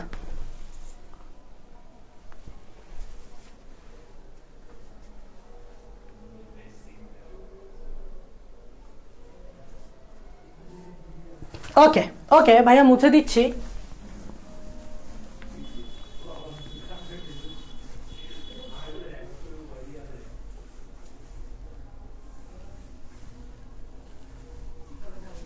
দেখো এখন খুব গুরুত্বপূর্ণ একটা টপিক, সেটা হচ্ছে ভাজক টিস্যুর বৈশিষ্ট্য। তার আগে আমি একটু তোমাদেরকে ভাজক টিস্যুর স্ট্রাকচার দেখাবো, কারণ ভাজক টিস্যুর স্ট্রাকচার দেখে তুমি অনেক বৈশিষ্ট্য মনে রাখতে পারবা। ভাজক টিস্যুর আমরা দুই ধরনের স্ট্রাকচার দেখাবো, একটা হচ্ছে আদর্শ ভাজক টিস্যুর স্ট্রাকচার, আর একটা হচ্ছে আদর্শ না, মানে বাস্তবে কিরকম দেখা যায়। মনে রাখবা, আদর্শ শব্দটা কিন্তু আসলে একটা কাল্পনিক শব্দ। কাল্পনিক শব্দ কেন? তোমাকে আমি একটা কথা বলি, বাস্তবে কোনো জিনিস আদর্শ না। আদর্শ মানে সব দিক দিয়ে ফিটফাট। এমন কোনো জীব নাই, এমন কোনো জিনিস নাই যেটা একদম ফিটফাট, কোনো সমস্যা হইলেও আছে। তো আদর্শ শব্দটা মানে বোঝাচ্ছে সব কিছু ফিটফাট, ভিতরে কোনো সদরঘাট নেই, সব কিছু হচ্ছে কি ফিটফাট। এটা তোমাকে মাথায় রাখতে হবে, এটাই হচ্ছে আদর্শ। কিন্তু আদর্শ জিনিসটা আমরা আসলে কাল্পনিক অর্থে ইউজ করি, কিন্তু বাস্তবেও তো একটা জিনিস থাকে। বাস্তব জিনিসটাকে ভালোভাবে প্রেজেন্ট করার জন্য আমরা আদর্শ বানাই। যেরকম তোমরা একটা টপিক পড়ছো হয়তো, সেটা হচ্ছে তোমার আদর্শ কোষ। তোমরা নাম শুনছো আদর্শ কোষ। দেখো, বাস্তবে কোনো কোষই কিন্তু আদর্শ না।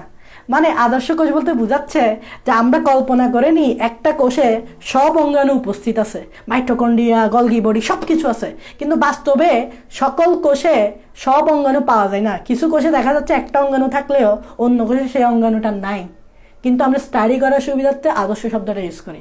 তাই আমরা দুই ধরনের ফিগার দেখবো, একটা হচ্ছে আদর্শ আর একটা হচ্ছে বাস্তব। এরকম আদর্শ ফিগারটা আমি দেখাচ্ছি। আদর্শ যে ভাজক টিস্যু হচ্ছে সেটা হচ্ছে এরকম। দেখো, তোমরা এরকম স্ট্রাকচার তো রাখছো না, আমি একটু আরেক পাশে আঁকি।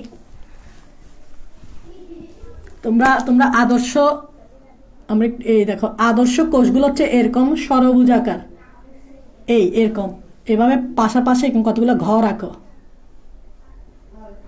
এই পাশাপাশি এরকম কতগুলো ঘর আঁকো। নিচ দিয়েও আঁকতে পারো, চাইলে এদিক দিয়ে একটা আঁকতে পারো, এদিক দিয়ে এরকম করে আঁকতে পারো। এই যে কোষগুলো দেখতেছ, এগুলাই হচ্ছে ভাজক কোষ। এগুলোকে বলা হয় আদর্শ ভাজক কোষ তথা আদর্শ ভাজক টিস্যু। এবং এই ভাজক টিস্যু কোষগুলার অনেকগুলো কোষ, একটা দুইটা তিনটা চারটা পাঁচটা আঁকছি। মনে রাখবা, এই কোষগুলার প্রত্যেকটা কোষের নিউক্লিয়াস অনেক বড়, নিউক্লিয়াস অনেক বড়, নিউক্লিয়াস অনেক বড়। দেখো আমি অনেক বড় করে আঁকতেছি, নিউক্লিয়াস অনেক বড়, নিউক্লিয়াস অনেক বড়, অনেক বড় করে আঁকতেছি ভাইয়া। এটাকে আমরা নাম দিচ্ছি কি? আদর্শ। আদর্শ মানে তো আশা করি বুঝতে পারতেছ, একটু আগেই বুঝাইছি, আদর্শ ভাজক টিস্যু। হ্যাঁ, এখন মনে রাখবা আদর্শ ভাজক টিস্যুর ক্ষেত্রে আমরা কি দেখতেছি? নিউক্লিয়াস অনেক বড়। এবং মনে রাখবা, তোমরা জানো নিউক্লিয়াসের আশেপাশে এখানে কি থাকে? সাইটোপ্লাজম থাকে। তাহলে ভাইয়া এখানে দেখো সাইটোপ্লাজম দিচ্ছি, এবং রিমেম্বার সাইটোপ্লাজম এমনভাবে দিবা যাতে অনেক ঘন মনে হয়। দেখো আমি ডট ডটগুলো দিচ্ছি, এগুলো কিন্তু অনেক ঘন। আচ্ছা, অন্য কালার দেওয়া উচিত ছিল, আচ্ছা যাই দিয়ে দিচ্ছি যেহেতু দিদি। দেখো এই যে আমি দেখো অনেক ঘন করে দিচ্ছি। তো মনে রাখতে হবে এখানে যে সাইটোপ্লাজমগুলো দিবা এমনভাবে দিবা যাতে ঘন মনে হয়। তাহলে সাইটোপ্লাজম কিন্তু ঘন, খেয়াল রাখবা সাইটোপ্লাজম কিন্তু ঘন। তাহলে ভাজক টিস্যুর একটা বৈশিষ্ট্য তোমরা এমনি ইতিমধ্যে জেনে গেছো, সেটা হচ্ছে নিউক্লিয়াস বড় এবং সাইটোপ্লাজম ঘন, এটা জেনে গেছো এমনি। আচ্ছা যাই হোক, তাহলে দেখো নিউক্লিয়াস বড়, সাইটোপ্লাজম কি ঘন। আচ্ছা এখানে দিনে না সাইটোপ্লাজম, এখানে সাইটোপ্লাজম দাও। এখানে তোমরা বইয়ের ফিগারটার দিকে তাকাও, তোমাদের না লিখলেও চলবে, পরে লিখিও, পরে সুন্দর করে নোট করিও। এটা নিউক্লিয়াস বড় এবং সাইটোপ্লাজম ঘন। আরেকটা জিনিস সেটা হচ্ছে, তোমরা জানো এটা যেহেতু উদ্ভিদ কোষ, তাহলে উদ্ভিদ কোষে কি থাকে? কোষ প্রাচীর। তাহলে এই দেখো এই অংশগুলো কিন্তু কোষ প্রাচীর, এই অংশগুলো কিন্তু কোষ প্রাচীর। এবং মনে রাখবা কোষ প্রাচীর কিন্তু পাতলা। কোষ প্রাচীর কখনো কখনো মোটা হবে না। এই যে ভাজক কোষের যে কোষ প্রাচীর সেগুলো পাতলা হবে। পাতলা থাকার একটা লজিক আছে, সেটা আমি একটু করে বলে দিই। পাতলা থাকলে কি হয়? কোষ বিভাজনে সুবিধা হয়।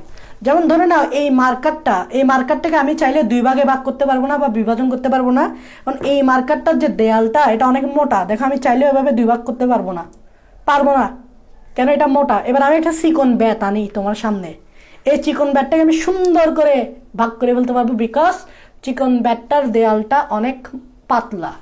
তো কোষ প্রাচীর যদি পাতলা হয় তাহলে বিভাজন করতে সুবিধা হয়, আর কোষ প্রাচীর যদি মোটা হয় বিভাজন করতে অসুবিধা হয়। লজিকটা দেখছো? এটাই হচ্ছে লজিক। এরকম লজিক দিব আমরা বৈশিষ্ট্যতে। তাহলে মনে রাখবা ভাজক কোষের কোষ প্রাচীর পাতলা, পাতলা কেন হয় জানো? কারণ এটা সেলুলোজ দিয়ে তৈরি, শুধুমাত্র সেলুলোজ দিয়ে তৈরি। আমরা তো আমরা নর্মালি উদ্ভিদ কোষের যখন কোষ প্রাচীরের রাসায়নিক উপাদান পড়ি তখন দেখি সেলুলোজ থাকে, সেলুলোজের পাশাপাশি হেমিসেলুলোজ থাকে, হেমিসেলুলোজের পাশাপাশি আবার প্যাকটিন থাকে, এই সব কতগুলো উপাদান থাকে। এই জন্য উদ্ভিদ কোষের কোষ প্রাচীর অনেক মোটা হয়, মানে আমি এই যে ওভারঅল বলি। কিন্তু উদ্ভিদ কোষের যে ভাজক কোষগুলো থাকে এদের কোষ প্রাচীর শুধুমাত্র সেলুলোজ দিয়ে নির্মিত হওয়ায় পাতলা হয়, অন্যান্য কেমিক্যালগুলো থাকে না, তাই পাতলা হয়। বুঝা গেছে? আচ্ছা আচ্ছা, যাই হোক, এটা হচ্ছে আদর্শ, দেখতে এরকম। কিন্তু বাস্তবে যদি তোমাকে দেখাই কোনো একটা উদ্ভিদের অংশ কেটে, মানে আমি ধরো উদ্ভিদের অংশ দুইভাবে কাটতে পারি। যেমন এটা একটা উদ্ভিদের অংশ চিন্তা করো, বা এটা একটা উদ্ভিদ চিন্তা করো। এই উদ্ভিদটা আছে, আমি চিন্তা করলাম উদ্ভিদের একটা অংশ আমি এভাবে লম্বা করে কাটলাম। তুমি যদি কোনো একটা অংশ এভাবে লম্বা করে কাটো এটাকে বলে লম্বচ্ছেদ, লম্বা করে কাটলে বলে লম্বচ্ছেদ। আর যদি তুমি এভাবে গোল করে কাটো, গোল করে কাটলে বলে প্রস্থচ্ছেদ। তো দেখবা তোমাদের বইয়ে এরকম একটা লম্বচ্ছেদ দিছে, এরকম একটা প্রস্থচ্ছেদ দিছে। আশা করি বুঝতে পারতেছো লম্বচ্ছেদ মানে কি, প্রস্থচ্ছেদ মানে লম্বা করে কাটলে লম্বচ্ছেদ, গোল করে কাটলে প্রস্থচ্ছেদ। শশা কাটো কি গোল করে না? তাহলে এটা হচ্ছে প্রস্থচ্ছেদ কাটছো। শশা কাটো কিভাবে, গোল গোল শশা কাটি না আমরা, এভাবে গোল করে কাটি, তাই না? এটা হচ্ছে প্রস্থচ্ছেদ। হ্যাঁ, আর যদি লম্বা করে শশা কাটো তাহলে এটা হচ্ছে লম্বচ্ছেদ। তাহলে তোমাদের বইয়ে দেখবা বাস্তবে যেরকম দেখা যায়, মানে এরকমই বলতে গেলে, তবে স্লাইটলি এরকম না, বাস্তবে একটু এরকম হয় আর কি। বাস্তবে এরকম এরকম এরকম হয়, একটু লম্বা হয়, একদম হুবহু এটার মতো কপি হয় না। এরকম দেখবা, এরকম দেখবা তোমাদের বই আছে। লম্বা করে কেন দিছি বলো তো? এটা হচ্ছে লম্বচ্ছেদ। এই বাস্তবে এরকম করে থাকে, লম্বা করে এভাবে থাকে, একদম একটু একটু আঁকা বাঁকা করে থাকে আর কি, একদম হুবহু এটার মতো কপি না। এই জন্যই তো আমরা আদর্শ শব্দটা ইউজ করি। আদর্শ মানে ফিটফাট করে রাখছি, আর এটা হচ্ছে বাস্তব। তো এটার নিউক্লিয়াস অনেক বড় হবে, এটার মতোই সেম হবে। নিউক্লিয়াস অনেক বড় হবে, নিউক্লিয়াস অনেক বড় হবে, নিউক্লিয়াস অনেক বড় হবে, সাইটোপ্লাজম অনেক ঘন হবে। এটাকে বলা হয় লম্বচ্ছেদ। দেখি কি বলে, আমি লম্বা করে আঁকছি, এটা লম্বা হয়েছে, এই জন্য এটাকে বলা হয় লম্বচ্ছেদ। এবং এই যে ভাজক কোষ, এটার নাম হচ্ছে ক্যাম্বিয়াম। এখন তোমরা বলবো যে ভাইয়া ক্যাম্বিয়াম কি? তো ক্যাম্বিয়াম তোমরা এখন চিনবা না, বা আমার এখন তোমাদেরকে চিনানোর দরকার নেই। তবে এটা মনে রাখো, ক্যাম্বিয়াম হচ্ছে ভাজক কোষ, এখন তোমাদের চেনার দরকার নাই, পরবর্তী ক্লাসগুলোতে আস্তে আস্তে চিনবা। এটা মাথায় রাখো, ক্যাম্বিয়াম হচ্ছে ভাজক কোষ। ভাজক কোষের একটা উদাহরণ হচ্ছে ক্যাম্বিয়াম, এটা সামনে জানবা, এখন আপাতত জানার দরকার নেই। লম্বা করে কাটছো, এটা একটা ক্যাম্বিয়াম কোষ, এটা একটা কম্বিয়াম কোষ, এটা একটা ক্যাম্বিয়াম কোষ, মানে ভাজক কোষ। আর যদি তুমি পাশাপাশি কাটো, প্রস্তুত করে এভাবে গোল করে কাটো, তখন তুমি এভাবে লম্বা দেখবে না, তখন এটা এভাবে শুয়াই দিবা, মানে এভাবে দেখবা, প্রস্থচ্ছেদ দেখবে, এভাবে দেখবা। ঠিক আছে? বইয়ে এটার ফিগার আছে, আমি এঁকে দিচ্ছি না, আমি ফিগারটা এঁকে দিচ্ছি না। তো আমি লম্বচ্ছেদটা একটু এঁকে দিছি, প্রস্থচ্ছেদটা তোমরা বই থেকে দেখে নিও। মানে প্রস্থচ্ছেদ মানে কি, এভাবে তুমি গোল করে কাটতেছো না, এভাবে কাটতেছো না, তো তুমি এভাবেই তো দেখবা, নাকি এভাবে দেখবা? তো তুমি এভাবে দেখবা, প্রস্থচ্ছেদ এভাবে, লম্বচ্ছেদ এভাবে। আমি এই ফিগারটা একটু মুছে দিচ্ছি, কারণ এটা আমাদের দরকার নাই। আচ্ছা, এটা একটু দরকার। আচ্ছা, এইবার আসো, এখানে তোমরা একটা আলাদা পেজ নিবা, তোমরা একটা আলাদা পেজ নাও। আলাদা পেজে তোমরা কি লিখবা সেটাই দেখাচ্ছি। আমি এভাবে একটু এলোমেলো করে লিখবো, কারণ এখানে বোর্ডে জায়গাটা হবে না। তোমরা এভাবে লিখবা, হেডলাইনটা দিবে এরকম, ভাজক টিস্যুর বৈশিষ্ট্য, হেডলাইনটা দাও এরকম। তোমরা একটা আলাদা পেজ নাও, ভাজক টিস্যুর বৈশিষ্ট্য উইথ লজিক। ভাজক টিস্যুর বৈশিষ্ট্য উইথ লজিক লিখবা, মানে লজিক দিয়ে আমরা ভাজক টিস্যুর বৈশিষ্ট্য, এটা শিরোনাম দিবা। শিরোনাম দেওয়ার পর কি করবা, একটা চার্ট করবা, চার্টে এক পাশে লিখবা ভাজক টিস্যুর বৈশিষ্ট্য, আর এক পাশে লিখবা লজিক। এদিকে লিখবা ভাজক টিস্যুর বৈশিষ্ট্য, আর এদিকে লিখবা লজিক। হ্যাঁ, বাইরে বেশি করতেছে। এদিকে ভাজক টিস্যুর বৈশিষ্ট্য, এদিকে লজিক। আশা করি তোমাদেরকে বুঝাইতে পারছি। আমি জাস্ট এখানে হেডলাইনটা দিই, ভাজক টিস্যুর বৈশিষ্ট্য, ভাজক টিস্যুর বৈশিষ্ট্য। এখন দেখো, 1 নাম্বার দিয়ে লিখবা তোমরা, 1 নাম্বার। তোমরা আশা করি চারটা করতেছো। হ্যাঁ, এদিকে লিখবা ভাজক টিস্যুর বৈশিষ্ট্য, এদিকে লিখবা লজিক, মানে 1 নাম্বার ভাজক টিস্যুর বৈশিষ্ট্য লিখবা, সাথে লজিকটাও লিখে ফেলবা। 2 নাম্বার ভাজক টিস্যুর বৈশিষ্ট্য লিখবা, সাথে লজিকটাও লিখে ফেলবা। 3 নাম্বার ভাজক টিস্যুর বৈশিষ্ট্য লিখবা, সাথে ওইটার পাশে লজিকটা লিখে ফেলবা। যেভাবে পার্থক্য লিখো সেভাবে আর কি সিস্টেমটা, তোমরা নিজেরা করো, এখানে আমি করাই দেখাচ্ছি না। প্রথম ভাজক টিস্যুর বৈশিষ্ট্যটা কি দেখো, সেটা হচ্ছে কোষগুলো জীবিত। কোষগুলো জীবিত, আমি লজিক বলবো, তোমরা লজিকগুলো লিখে ফেলবা, হ্যাঁ, পাশ দিয়ে। কোষগুলো জীবিত, অপেক্ষাকৃত ছোট, অপেক্ষাকৃত ছোট এবং সমবেশীয়। এই কথাটা দেখো বুঝার আছে। কোষগুলো জীবিত, অপেক্ষাকৃত ছোট এবং সমবেশীয়। এখন দেখো এই কথাটা আমরা সবাই মুখস্থ করে চলে যাব, কিন্তু এই কথাটাতে যে কতটা বেশি আছে বা লজিক আছে সেটা আমরা জানি না। প্রথমে আসো, কেন বলতে হচ্ছে কোষগুলা জীবিত, এটা লজিকটা তোমরা পাশ দিয়ে লিখবা সাথে করে। লজিকটা হচ্ছে, যদি কোনো কোষ জীবিত না হয়, মৃত হয়, তোমরা জানো মৃত কোষ কখনো বিভাজিত হতে পারে না, পারে? মৃত কোষ কখনো বিভাজিত হতে পারবে না।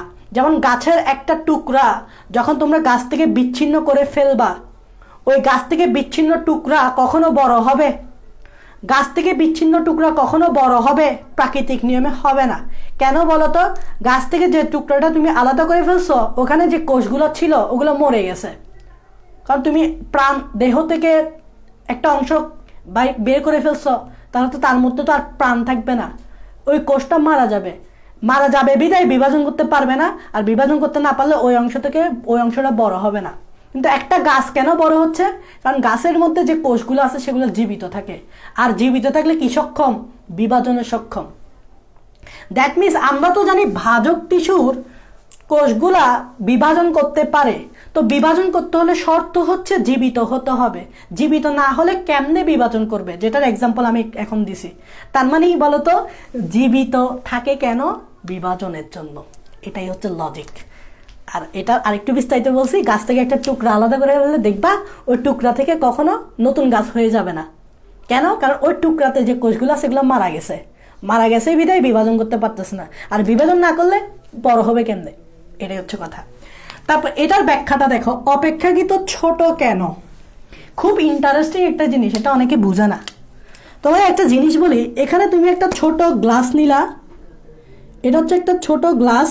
তোমরা লজিকগুলা সুন্দরভাবে সাজাবা, অথবা আমার কাছে আছে লেখা, আমার লেখা বুঝবা কিনা জানি না, তবে অফিসিয়াল নোট লেখার দেখতে যে আসো, সে আমার থেকে এই পিকচারটা নিও, আর লেখাগুলো না বুঝলে আমাকে বলিও, আমি বলে দিব, ঠিক আছে? সো তুমি যেহেতু অফিসিয়াল নোট লেখার দায়িত্ব আসো, সো তুমি সুন্দর করে লিখবে, এটা তো জানি। সো লজিকটা আমার কাছে লেখা আছে, হয়তো বুঝবা না, লেখা যে জায়গায় বুঝবে না আমাকে বলবা, আমি তোমাকে দিয়ে দিব, তুমি আমাকে নক করিও। দেখো এটা হচ্ছে ছোট গ্লাস, আর এখানে আমি একটা বড় গ্লাস নিছি। এটা একটা ছোট গ্লাস। কিরে কথা হচ্ছে? আবিদ কথা বলতোস কেন? এটা হচ্ছে একটা ছোট গ্লাস, আর এটা হচ্ছে কি একটা বড় গ্লাস, মাথায় রাখবা। এখন দেখো তোমার কাছে এক লিটার পানি আছে। চিন্তা করো, তোমার কাছে 1 লিটার পানি আছে, 1 লিটার পানি আছে। এখন এই 1 লিটার পানি তুমি এখানে এই 2টা গ্লাসে ফিল আপ করবা। যখন এই 1 লিটার পানি এখানে ফিল আপ করতে গেলা, দেখলা এই গাছটা ফুল হয়ে গেছে। এই গাছটা কি হয়ে গেছে? এই গ্লাসটা কি হয়ে গেছে? ফুল হয়ে গেছে, মানে পুরোপুরি ভর্তি হয়ে গেছে। কিন্তু 1 লিটার পানি যখন তুমি, আমি একটু বেশি বলে ফেলতেছি, মানে 1 লিটার মনে বেশি হয়ে গেছে, তাই হোক বোঝানোর জন্য বলতেছি আর কি। এই 1 লিটার পানি যখন তুমি এই গ্লাসে ভরাবা, তখন এটা ফুল হইল না, এটা এতটুকু ফিল আপ হয়েছে, তার মানে এটা অর্ধেক ফিল আপ হয়েছে। এতটুকু তো তোমরা জানো, নর্মাল একটা জিনিস। এখন চিন্তা করো, কোষ ছোট হইলে কি সুবিধা? তাহলে ধরে নাও এটা হচ্ছে আমার একটা ছোট কোষ, এটা একটা ছোট কোষ। এই ছোট কোষটা বিভাজিত হয়ে 2টা নতুন কোষ হবে। এই ছোট কোষটা বিভাজিত হয়ে 2টা এরকম নতুন কোষ হবে, এরকম 2টা নতুন কোষ হবে। এখন চিন্তা করো, এই ছোট কোষ যদি কোষ ছোট হয়, তাহলে এর ভিতরে এই যে গ্লাস যেরকম ছোট হয়, তাহলে এর ভিতরে যেরকম ফুল পানি থাকবে, ঠিক এই কোষটা যদি ছোট হয়, এর ভিতরে সাইটোপ্লাজম ফুল থাকবে। এই কোষের ভিতরে কি থাকে? সাইটোপ্লাজম না? এটার সাথে এটা কম্পেয়ার করো। এই ছোট গ্লাসটার ভিতরে পানি ফুল না? ঠিক সেমভাবে কোষ যদি ছোট হয়, এটা ছোট কোষ, এখানে লিখো ছোট কোষ। কোষ যদি ছোট হয়, তাহলে এখানে সাইটোপ্লাজম কি থাকবে?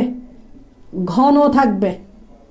সাইটোপ্লাজম কি থাকবে? ঘন থাকবে। এতটুকু তো তোমরা ক্লিয়ার। কারণ গ্লাস যত ছোট, পানি ফুল হওয়ার সম্ভাবনা তত বেশি, কোষ যত ছোট সাইটোপ্লাজম ঘন থাকার সম্ভাবনা বেশি। সো এটা থাকলে সুবিধা কি, যখন এই কোষটা বিভাজিত হয়ে দুইটা কোষ হবে, খেয়াল করো দুইটা কোষ হবে, তখন এই কোষ যতটুকু পরিমাণ সাইটোপ্লাজম পাবে, সাইটোপ্লাজম তো ভাগ হবে তাই না, এই কোষ যতটুকু পরিমাণ সাইটোপ্লাজম পাবে এই কোষও ততটুকু পরিমাণ সাইটোপ্লাজম পাবে। তাহলে দেখো প্রতিটা কোষেই সাইটোপ্লাজমটা সেম অ্যামাউন্টেরই গেছে, কারণ এখানে সাইটোপ্লাজম ঘন, এই জন্য প্রতিটা কোষে সাইটোপ্লাজম সেম অ্যামাউন্টে গেছে। তার মানে প্রতিটা কোষে সুষমভাবে আমরা সাইটোপ্লাজম বন্টন করতে পারছি।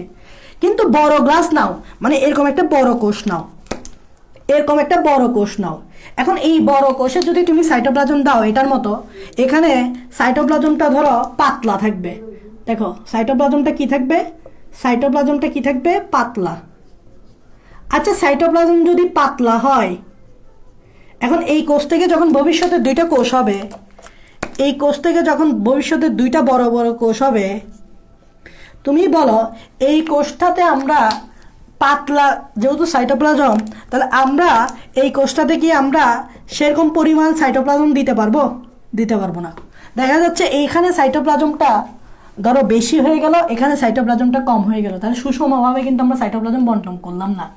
তাহলে কোষ যত ছোট হবে বিভাজন তত সুষম হবে, মানে সাইটোপ্লাজমের ঠিক পরিমাণ যাবে, ঘন হয়ে যাবে। এটা যেহেতু ঘন, এই ছোট ছোট কোষগুলোর সাইটোপ্লাজমও ঘন হবে।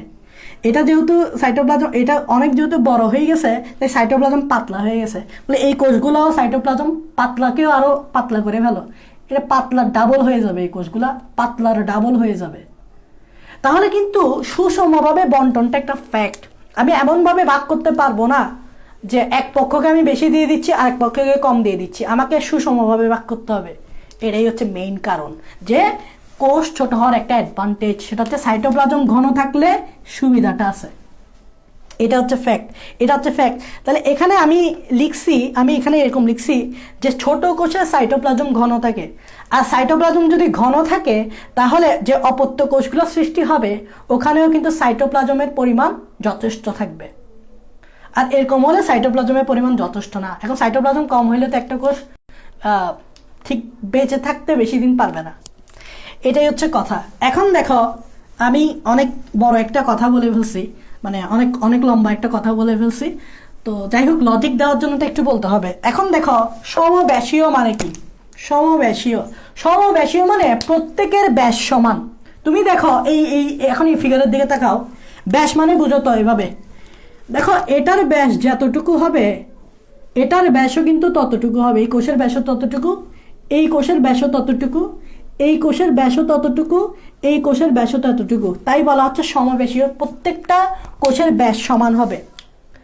এখন ব্যাস সমান হলে সুবিধাটা কি, সমব্যাসী হলে সুবিধাটা কি আমি তোমাদেরকে একদম ভালো করে বুঝাচ্ছি। এই দেখে নাও সমব্যাস হলে সুবিধাটা কি, এরকম একটা কোষ নিলাম, এটার ব্যাস যতটুকু, পাশে দিয়ে আরেকটা যে কোষ থাকবে এটার ব্যাসও কিন্তু ততটুকু থাকতে হবে। এখন দেখো এটার ব্যাস যতটুকু এটার ব্যাসও ততটুকু। এখন ধরে নাও এদিক দিয়ে তুমি একটা ভাগ করলা, ভাগ করলা আর কি, বিভাজন করলা।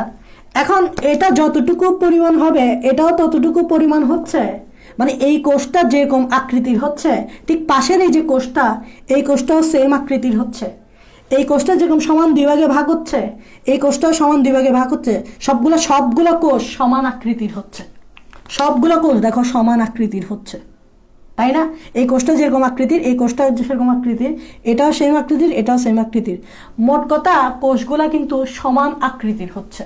তো কোষগুলো সমান আকৃতির হওয়ার অ্যাডভান্টেজ, সমবেশী হওয়ার অ্যাডভান্টেজটা হচ্ছে যে নতুন নতুন বাচ্চাগুলো তৈরি হবে এগুলো একজ্যাক্ট কপি হবে, মানে একটার সাথে একটার আবার সাইজে ডিফার হবে না, কারণ সাইজে ডিফার হইলে তো ধর্ম সেম না, সমধর্মী হইতে হবে। এটা হচ্ছে আমাদের প্রথম বৈশিষ্ট্যের লজিক। আশা করি তোমরা বুঝতে পারছো, আশা করি তোমরা বুঝতে পারছো। 2 নাম্বারটা লিখো, 2 নাম্বারটা হচ্ছে বিভাজন ক্ষমতা সম্পন্ন। এখন তো ভাইয়া এটা নিয়ে তো আর কোনো প্রশ্নই থাকার কথা না তোমাদের, কেন বিভাজন ক্ষমতা সম্পন্ন সেটা তো বুঝতেই পারতেছ, কারণ ভাজক কোষের নামেই বোঝা যাচ্ছে এ বিভাজিত হতে পারবে, তাই এটা বিভাজন ক্ষমতা সম্পন্ন। আর বিভাজন না হলে তো ভাই উদ্ভিদ বৃদ্ধি পাবে না, তাহলে বিভাজন হওয়া কেন জরুরি, কারণ উদ্ভিদের বৃদ্ধির জন্যই জরুরি। এটা নিয়ে তাহলে তেমন বলার কিছু নেই। তিন নাম্বার বৈশিষ্ট্য যেটা, সেটা দেখো খুবই ইম্পর্টেন্ট। সেটা হচ্ছে সেলুলোজ নির্মিত পাতলা কোষ প্রাচীর। এটার ব্যাখ্যা ভাইয়া দিয়ে দিছি, কেন সেলুলোজ নির্মিত পাতলা কোষ প্রাচীর। তোমরা জানো ভাজক কোষের কোষ প্রাচীর পাতলা, কেননা শুধুমাত্র এটা সেলুলোজ দিয়ে নির্মিত। এখন দেখো পাতলা কোষ প্রাচীর হওয়ার সুবিধা কি, সেটা হচ্ছে একটু আগে বলছি এই মার্কারটাকে চাইলে আমরা ভাগ করতে পারবো না, কারণ এই মার্কারটার দেয়ালটা অনেক মোটা। কিন্তু আমি যদি একটা চিকন ব্যাট আনি, ওই চিকন ব্যাটটাকে আমি ভাগ করে ফেলতে পারবো, কারণ চিকন ব্যাটের দেয়ালটা হচ্ছে পাতলা। তো তাহলে কোষ প্রাচীর পাতলা হওয়ার অ্যাডভান্টেজটা হচ্ছে ওই কোষটা সহজে বিভাজন করতে পারবো। কারণ আমরা জানি ভাজক টিস্যু মানেই তো বিভাজিত, তো বিভাজনের জন্য অবশ্যই কোষ প্রাচীর পাতলা হওয়া জরুরি। এটাই হচ্ছে লজিক। তো তোমরা লজিকটা লিখে ফেলবা, বা আমি পিকচার দিব, যে অফিসিয়াল নোট করে তাকে দিব, পরে তোমরা ওর থেকে দেখতে পারবা। 4 নাম্বার বৈশিষ্ট্যটা কি? 4 নাম্বার বৈশিষ্ট্য সেটা হচ্ছে নিউক্লিয়াস বড় ভাইয়া, নিউক্লিয়াস বড় অ্যান্ড সাইটোপ্লাজম ঘন। দেখো এটার ব্যাখ্যাও কিন্তু আমি ইতিমধ্যে দিয়ে দিছি। নিউক্লিয়াস অবশ্যই বড় হইতে হবে, দেখো নিউক্লিয়াস বড়, এবং সাইটোপ্লাজম ঘন হইতে হবে, এটার ব্যাখ্যা ইতিমধ্যে আমি দিয়ে দিছি। সেটা হচ্ছে একটা কোষ, এই যে একটু আগে এরকম দিছি, একটা কোষের নিউক্লিয়াস যখন বড় হয়, এই দেখো বড় নিউক্লিয়াস, আর এটা সাইটোপ্লাজম যখন ঘন হয়, এই কোষটাকে যখন আমি দুই ভাগে ভাগ করব, এখান থেকে যে দুইটা কোষ তৈরি হবে, এই কোষটা একটা নির্দিষ্ট পরিমাণ নিউক্লিয়াস পাচ্ছে, এই কোষটাও একটা নির্দিষ্ট পরিমাণ নিউক্লিয়াস পাচ্ছে। তাহলে নিউক্লিয়াস বড় হওয়াতে সুবিধা কি হয়েছে, এই কোষগুলো একটা নির্দিষ্ট পরিমাণ কি পাচ্ছে, নিউক্লিয়াস পাচ্ছে, অ্যামাউন্টের নিউক্লিয়াস পাচ্ছে। কারণ বড় জিনিস হলে কিন্তু তুমি ভালোভাবে ভাগ করতে পারবা, ছোট জিনিস ভাগ করতে একটু অসুবিধা। আর সাইটোপ্লাজম ঘন হওয়াতে কি সুবিধা, এখানে তুমি কি ভালোভাবে সাইটোপ্লাজম দিতে পারতেছো, এই কোষে যে পরিমাণ সাইটোপ্লাজম দিতে পারতেছো, এই কোষেও সেম পরিমাণ সাইটোপ্লাজম দিতে পারতেছো। কারণ মনে রাখবা, জিনিস যখন বেশি হয়, দেওয়ার ক্যাপাবিলিটিটাও কিন্তু বেশি হয়, ফলে ভাগ করতেও কিন্তু সুবিধা হয়। ঠিক আছে, 1 লিটার শরবত তুমি যদি 2 জনকে দাও, তাহলে ভালোভাবে ভাগ করতে পারবা। এখন 1 লিটার শরবতকে যদি তোমার, এখন 1 লিটার শরবত না হয়ে যদি এই শরবতটার অ্যামাউন্ট যদি আমি কি বলবো 50 মিলি করে ফেলি, তখন সেটা অনেক কম, তখন 2 জনকে ভাগ করতে কেমন হয়ে যাবে, বুঝছো? সো ঘন থাকাটাই অ্যাডভান্টেজ আছে। এটাই হচ্ছে লজিক, এটা হচ্ছে কি লজিক। সো লজিক আছে, বুঝা গেছে, লজিক আছে। 5 নাম্বার কি দেখো, 5 নাম্বার হচ্ছে মারাত্মক একটা ইম্পর্টেন্ট পয়েন্ট। সেটা হচ্ছে কোষ গহ্বর থাকে না, ফলে সঞ্চিত খাদ্য খরিত বস্তু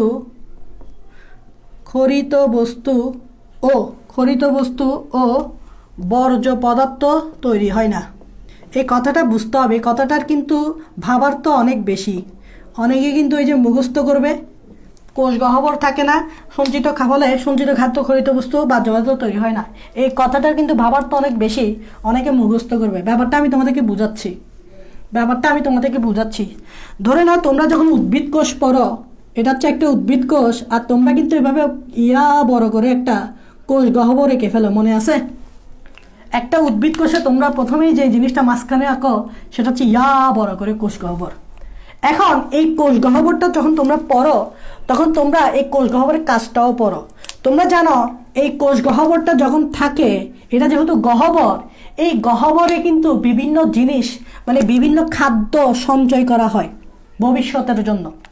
এই গহ্বরটা কেন থাকাটা জরুরি উদ্ভিদ কোষে, সেটা হচ্ছে উদ্ভিদের যে খাদ্যগুলো আছে, ওই ভবিষ্যতের জন্য উদ্ভিদ কি করে, এই গহ্বরে খাবার জমা রাখে।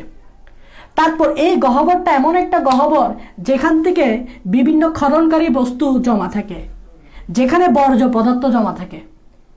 তার মানে এই কোষ গহ্বরটা থাকা মানে কি, খাবার সঞ্চয় করা, কোষে খাবার সঞ্চয় থাকবে, কোষে বর্জ্য পদার্থ তৈরি হবে, কোষে খরিত বস্তু থাকবে। তাই যেহেতু এখানে কোষ গহ্বর থাকে না, তাহলে বলো সঞ্চিত খাদ্য থাকার কোনো প্রশ্নই আসে না, খরিত বস্তু থাকার কোনো প্রশ্নই আসে না, যেহেতু কোষ গহ্বর নেই, বর্জ্য পদার্থ থাকার কোনো প্রশ্নই আসে না। তাই ভাজক কোষে যেহেতু কোষ গহ্বর নাই, তাই এই পদার্থগুলো থাকার কোনো প্রশ্ন আসে না, কারণ কোষ গহ্বর থাকলে এই পদার্থগুলো থাকবে, কোষ গহ্বর নাই মানে এই পদার্থগুলো নাই। এখন আসো, এটা তো ভাইয়া বুঝলাম কেন কোষ গহ্বর না থাকলে এই জিনিসগুলো থাকবে না।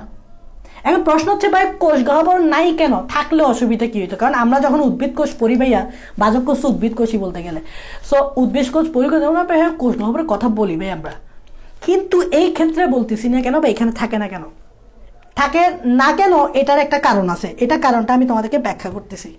একটু আগেই বলছি কোষ গহ্বর কেন থাকে, বলো তো, একটু আগে বলছি কেন থাকে? ভবিষ্যতের খাদ্য সঞ্চয়ের জন্য, ভবিষ্যতে খাদ্য সঞ্চয়ের জন্য, তাই তো? ভবিষ্যৎ শব্দটা তখনই আসে যখন আমরা সামনের দিকে যাব, আস্তে আস্তে বড় হব, এই কথাটাই তো আসে। দ্যাট মিনস ভবিষ্যৎ কথাটা তখনই আসে যখন আমরা আস্তে বড় হব, যখন আস্তে আস্তে সামনের দিকে বড় হব, বৃদ্ধি পাবো, ওইটাই তো। এখন দেখো ভাজক কোষে কেন থাকবে না, সেটা হচ্ছে ভাজক কোষ এমন একটা কোষ যার আসলে ইয়াং অবস্থা আছে কিন্তু ওল্ড অবস্থা নাই। কারণ আমি বারবার বলতেছি ভাজক কোষের কাজ হচ্ছে শুধু বিভাজন করা। এই জন্য ভাজক কোষ যখন একটা নতুন ভাজক কোষ তৈরি হয়, তখন তার কিসের যৌবনকাল, কিসের বুড়াকাল, সে সাথে সাথে বিভাজিত হয়ে আরেকটা নতুন তৈরি হয়। মানে ধরো একটা ভাজক কোষ তৈরি হলো, একটা বাচ্চা তৈরি হলো, ওই বাচ্চাটা আবার সাথে সাথে বিভাজিত হয়ে যায়, তারও বাচ্চা তৈরি হয়ে যায় সাথে সাথে, তারও বাচ্চা তৈরি হয়ে যায় সাথে সাথে, তার তো বুড়াকাল নাই, তার ভবিষ্যতে নাই, নো ফিউচার অ্যাট অল। কার? ভাজক কোষের। আচ্ছা তুমিও আগে বলো, যার ফিউচার নাই তার সঞ্চয়ের কোনো দরকার আছে? যার ফিউচার নাই তার খাবার সঞ্চয়ের কোনো দরকার আছে? আর খাবার সঞ্চয়ের যদি দরকার না থাকে তার কোষ গহ্বরের দরকার আছে? তাই ভাজক কোষের খবর নাই, বিকজ ভাজক কোষের ফিউচারই নেই। ভাজক কোষ তো বাচ্চাকাল থেকেই পয়দা হয়ে আবার বিভাজিত হয়ে যায়, বাচ্চাকালেই বিভাজিত হয়ে যায়, তার নো ফিউচার। তো নো ফিউচার যেহেতু নো খাদ্য সঞ্চয়, নো কোষ গহ্বর, দ্যাটস ওয়াই কোষ গহ্বর থাকে না। এটা লজিক হচ্ছে এটা ভাই, লজিক আছে ভাই, লজিক আছে, ঠিক আছে, লজিক আছে।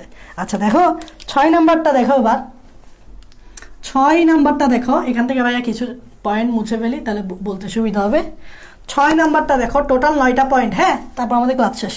6 নাম্বার পয়েন্টটা দেখো, কোষগুলো ঘন সন্নিবেশিত হয়ে, খুবই ইম্পর্টেন্ট একটা পয়েন্ট, কোষগুলো ঘন সন্নিবেশিত হয়ে, খুবই ইম্পর্টেন্ট একটা টপিক, পয়েন্ট 9টা পয়েন্ট, তারপর শেষ ক্লাস।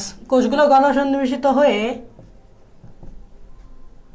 কোষগুলো ঘন সন্নিবেশিত হয়ে না, হওয়াই লেখো, হওয়াই। কোষগুলো ঘন সন্নিবেশিত হওয়ায় আন্তঃকোষীয় ফাঁক থাকে না। আন্তঃকোষীয়, আমার লেখা না বোঝা গেলে আমার কথাগুলো ফোকাস করো। আন্তঃকোষীয় ফাঁক নাই। দেখো কোষগুলো ঘনভাবে থাকে বিধায় আন্তঃকোষীয় ফাঁক নাই। মনে রাখবা কথাটা কখন শুনবা, আন্ত মানে দুইটার মাঝখানে, কোষীয় মানে কোষ, তার মানে আন্তঃকোষীয় মানে দুই কোষের মাঝখানে ফাঁক নাই। দুইটা কোষের মাঝখানে কোনো ফাঁক থাকবে না, সেটা এই পিকচার দেখলেই বুঝবা। তুমি দেখো এটা একটা ভাজক কোষ, এটা একটা ভাজক কোষ, এই দুই ভাজক কোষের মাঝখানে কোনো ফাঁক নাই, তারা একসাথে গিজাগিজি করে লেগে আছে। এই কোষের সাথে এই কোষ দেখো, এরা একসাথে গিজাগিজি করে লেগে আছে, কোনো ফাঁক নাই। এই কোষের সাথে এই কোষ দেখো, কোনো ফাঁক নাই। তার মানে আমরা বুঝতেই পারতেছি দুইটা কোষের মাঝখানে কখনো ফাঁক থাকে না, আন্তঃকোষীয় ফাঁক নাই। এটা মাথায় রাখবা। এখন এটার পিছনে লজিকটা কি, কি জন্য ভাইয়া আন্তঃকোষীয় ফাঁক নাই, এটা সুবিধাটা কি? লজিক মানে সুবিধা বুঝাইতে যাচ্ছি। জিনিসটা আমি একটা সিম্পল দিয়ে বুঝাচ্ছি। তোমরা বার্থডে করো না, বার্থডে কেক কাটো না। ধরো না এটাই হচ্ছে তোমার বার্থডে কেক, যাদের আজকে কারোর জন্মদিন নাকি, আজকে কার জন্মদিন দেখি বলো। এ দেখো এটা হচ্ছে একটা কেক, হ্যাঁ, বার্থডে কেক তো গোল হয়। তো তোমরা যখন বার্থডে কেকটা কাটবা না, এখন তোমরা এমনভাবে কাটবা যাতে সবাই ঠিক মতো পায়। এই বার্থডে কেকটাকে এমনভাবে কাটবা যাতে সবাই ঠিক মতো পায়, তাই না? মানে সবাইকে তো ভাগ করে দিতে হবে, তাহলে সুষম বন্টন করতে হবে, কিন্তু অসম বন্টন করা যাবে না। তো তুমি কি করলা, বার্থডে কেকটাকে কীভাবে কাটো? ছুরি দিয়ে এভাবে কাটো, তাই না? এভাবে প্রথমে ফাল্লা ফাল্লা করো, এভাবে ছুরি দিয়ে এভাবে মারো প্রথমে, তারপর এভাবে মারো, মানে পিস পিস করার জন্য এমনভাবে পিস করবে যাতে সুষম। তাহলে এভাবে পিস করার কারণে দেখো এগুলো কিন্তু সুষম। এই দেখো এই পিসগুলো কিন্তু সুষম, মানে সবাই মোটামুটি সুষমভাবে পাবে, এই পিসগুলো সুষম, তাহলে সবাই কিন্তু সুষমভাবে পাবে। এখন সাপোজ কেউ আসে তর সইতে পারে না, মানে তোমার কাটার ওয়েট করতে পারতেছে না, আগে ভাগে এসে এখান থেকে একটা অংশ খেয়ে ফেলবে। একজন আসলো ধরো যার মানে খাবার সহ্য করার ক্যাপাসিটি নেই, বুঝছো, সে এসে কী করলো, এখান থেকে একটা বাইট মেরে দিল, এইখান থেকে একটা মেরে দিল বাইট, এরকম অবস্থা। এখন তুমি যখন ভাগ করতে যাবা, মানে এখন তুমি ভাগ করো, এই যে খেয়ে ফেলছে এই জায়গাটা, এই জায়গায় সে খেয়ে ফেলছে, এই এতটুকু জায়গা সে খেয়ে ফেলছে। এখন তুমি একটু ভাগ করতে যাও তো, যখন এভাবে ভাগ করতে যাবা, এখানে এসে তোমার শেষ, এখানে এসে শেষ, এখানে আবার এদিক দিয়ে এখানে দেখো এই কোষের সাথে এই কোষের দেখো, ধর এই ভাগের সাথে এই ভাগ দেখো, এই ভাগটার এই অংশ তো গেছে গা, তা সে পাচ্ছে শুধুমাত্র এতটুকু, কিন্তু এ তো পুরাটা পাচ্ছে। তার মানে এটা কি সুষম বন্টন বা সুষম বিভাজন? না।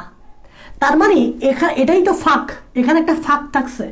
তার মানে যদি ফাঁক থাকতো তাহলে সুষম বিভাজন হইতো না।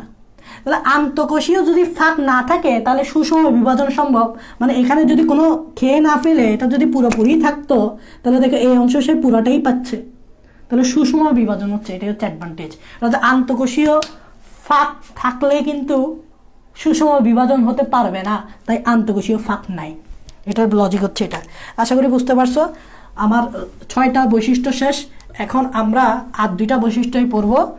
দেখো 7 নম্বর বৈশিষ্ট্যটা হচ্ছে কি, দেখো 7 নম্বর বৈশিষ্ট্যটা হচ্ছে কোষগুলা, একটু লেখো আমার সাথে সাথে, কোষগুলা আয়তাকার, কোষগুলা আয়তাকার, ডিম্বাকার, কোষগুলা আয়তাকার, ডিম্বাকার, পঞ্চভুজাকার, পঞ্চভুজাকার, ষড়ভুজাকারও হয়।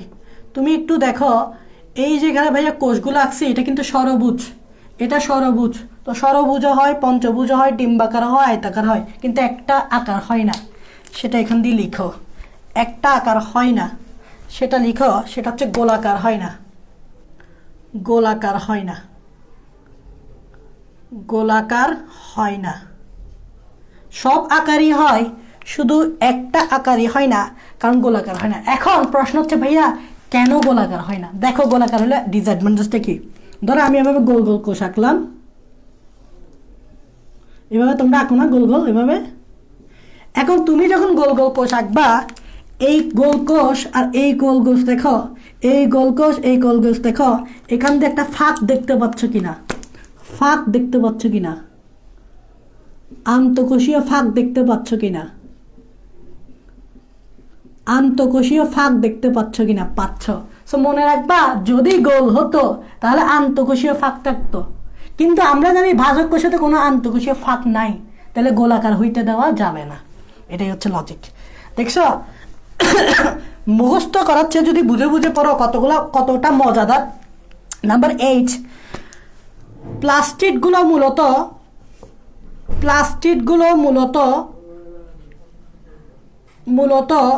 প্রোপ্লাস্টিড, প্লাস্টিডগুলো মূলত প্রোপ্লাস্টিড। এই কথাটা অনেকেই বুঝবে না যে হোয়াট ইজ প্লাস্টিডগুলো মূলত আবার প্রোপ্লাস্টিড। প্লাস্টিড মানে তো প্লাস্টিড আমরা বুঝি, কিন্তু মনে রাখবা ভাজক কোষে প্লাস্টিড থাকে না, অ্যাকচুয়ালি যেটা থাকে সেটা হচ্ছে প্রোপ্লাস্টিড। মনে রাখবা বায়োলজির ভাষায় এই প্রো শব্দটা অর্থ হচ্ছে সুগঠিত নয়। তার মানে আসলে ভাজক কোষে কিন্তু অনুন্নত প্লাস্টিড থাকে, মানে যে প্লাস্টিডগুলো থাকে সেগুলো সুগঠিত নয়, তাই এটাকে প্রোপ্লাস্টিড বলতেছে। যেরকম প্রোক্যারিওটিক সেল মানে হচ্ছে আদি কোষ, তেমনি প্রোপ্লাস্টিড মানে হচ্ছে আদি প্লাস্টিড। এখন কেন ভাইয়া আদি প্লাস্টিড থাকতেছে, কেন প্রকৃত প্লাস্টিড না?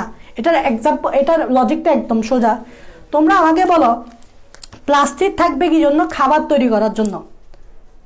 তার মানে উদ্ভিদ খাবার তৈরি করতে হলে তো প্লাস্টিড লাগবে। এখন চিন্তা করো ভাজক কোষে যদি একটা প্লাস্টিড না দেখে যদি সুগঠিত প্লাস্টিড থাকে মানে সুগঠিত নয় মানে প্রোপ্লাস্টিড থাকে, তাহলে এই ক্ষেত্রে তার টাইমটা বেঁচে যাচ্ছে। কারণ আমরা জানি ভাজক কোষ সবসময় দ্রুত বিভাজিত হয়, তার এত সময় নাই। সে যখন বাচ্চা হয়, বাচ্চা অবস্থায় সে বিভাজিত হয়ে যায়, তার বৃদ্ধি নেই, সে ওয়েট করবে না, সে সাথে সাথে বিভাজিত হবে। এই জন্য ভাজক কোষ খুব দ্রুত বিভাজিত হয়, নো ফিউচার অ্যাট অল, একটু আগেই বলছি। তাহলে এখন দেখো তার তো সময়ই নেই। এখন সে সময় যেহেতু নাই, সে খাবার তৈরি করবে কি জন্য? খাবার তৈরি করতে তো একটা সময় লাগবে। তো ভাজক কোষে যেহেতু সময় নাই, তাই তার খাবার তৈরি করার যে সময় সেটাও নাই। আর খাবার তৈরি করার সময় যেহেতু তার কাছে নাই, তাহলে কি জন্য আমরা তার কোষে প্লাস্টিড দিব? আমরা বলবো তোমার কোষে তো প্লাস্টিক দেওয়ার দরকার নাই, কারণ তোমার তো খাবার তৈরি করার সময় নেই। তাহলে নাও, তোমাকে আমি দিয়ে দিলাম প্লাস্টিড, সুগঠিত নয় এরকম একটা প্লাস্টিক তার শরীরে, তার কোষের ভিতর দিয়ে দিছি। তোমার খাবার তৈরি করার সময় নেই, তোমার প্লাস্টিক কী জন্য দিব? তোমার আমি প্লাস্টিক দেবো। এই জন্যই ভাজক কোষে প্লাস্টিক না থেকে প্লাস্টিক, তার তো সময় নেই, তার তো সময় নেই ভাই, তাকে কী জন্য আমি প্লাস্টিক দিব? এটাই হচ্ছে কথা। এখন অনেকে বলতে পারে ভাইয়া তো প্লাস্টিক না থাকলে সে খাবার তৈরি করতে পারে না যেহেতু, তাহলে সে খাবার কেমনে পাবে? খাবার অন্যান্য কোষ থেকে পাবে। যেমন আমরা জানি যে পাতায় যে খাবারগুলো, যেমন পাতার কথাই চিন্তা করো, পাতায় যে কোষগুলো আছে ওই কোষগুলো খাবার তৈরি করে দিচ্ছে না, ওই খাবারগুলো সে ধরো নিচ্ছে, নিয়ে সে শক্তি তৈরি করতেছে, কিন্তু তার নিজেই খাবার তৈরি করতেছে না। এটাই হচ্ছে কথা। 8 নম্বরের পর লাস্ট পয়েন্ট, এই লাস্ট পয়েন্টটা দেখো, এটাও ব্যাখ্যা দিব। 9 নাম্বার, সেটা হচ্ছে বিপাকীয় হার বেশি। এটা অনেকে বুঝবে না। বিপাকীয় 9 নাম্বার হচ্ছে কি, 9 নাম্বার হচ্ছে বিপাকীয় হার বেশি। এটা অনেকে বুঝবে না, আমি একটু বলি বিপাকীয় হার বেশি মানে কি। দেখো, বিপাক কথাটা তো অনেকেই জানে না। বিপাক মানে হচ্ছে ক্রিয়া বিক্রিয়া।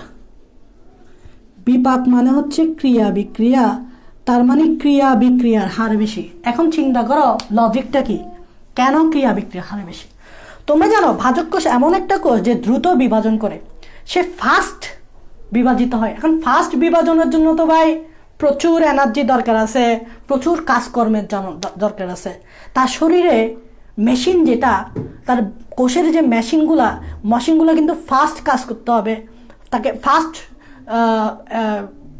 কাজ করতে হবে, ফলে তার অনেক বেশি শক্তির দরকার পড়বে। এই জন্য তার কোষে অনেক বেশি ক্রিয়া বিক্রিয়া হবে, কারণ সে দ্রুত কাজ করে। দ্রুত কাজ যেহেতু করতে হচ্ছে তাকে কিন্তু তার শরীরে কিন্তু এমন একটা সিস্টেম থাকতে হবে যাতে তার কোষের ভিতরে ক্রিয়া বিক্রিয়া হারটা বেশি থাকে। কারণ ক্রিয়া বিক্রিয়া হার বেশি হলে সে দ্রুত কাজ করতে পারবে, ক্রিয়া বিক্রিয়া হার কম কাজ করতে পারবে, কারণ ক্রিয়া মানেই তো কাজ। ক্রিয়া বিক্রিয়া হার যত বেশি তত কাজ করতে পারবা, ক্রিয়া বিক্রিয়া হার যত কম তত কম কাজ করতে পারবা। এই জন্য তার শরীরে সবসময় বিপাকীয় হার বেশি থাকে, কারণ তাকে ফাস্ট কাজ করতে হয়। এই জন্য তার কোষের ভিতরে বিপাকীয় হার বেশি হইতে হবে, ক্রিয়া বিক্রিয়া হার বেশি হইতে হবে, মানে শক্তিও বেশি তৈরি হতে হবে। কারণ তোমরা জানো শ্বসন যদি না হয় তাহলে শক্তি তৈরি হবে না। তার মানে শ্বসন হারটাও বেশি হইতে হবে, কারণ বেশি বেশি শক্তি তৈরি হতে হবে।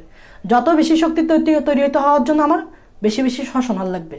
শ্বসন যত বেশি হবে শক্তি তত বেশি হবে, আর শক্তি যত বেশি হবে তত ক্রিয়া বিক্রিয়া তত বেশি হবে, আর ক্রিয়া বিক্রিয়া যত বেশি বিপাকীয় হার তত বেশি।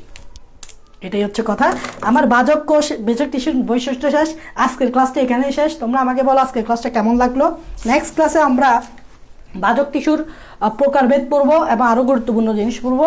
সো আজকের ক্লাসটা এতটুকুই। তোমাদের যদি কোনো প্রশ্ন থাকে আমাকে তাড়াতাড়ি জিজ্ঞেস করো, আমি চেষ্টা করি সে প্রশ্নগুলো আনসার দিতে। আর নেক্সট ক্লাসে আবার দেখা হবে। সে পর্যন্ত সবাই সুস্থ থাকো। আল্লাহ হাফেজ।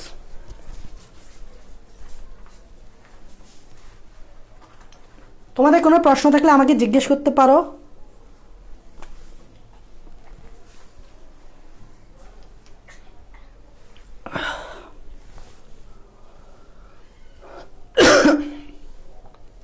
কয়টা বাজে দেখো তো।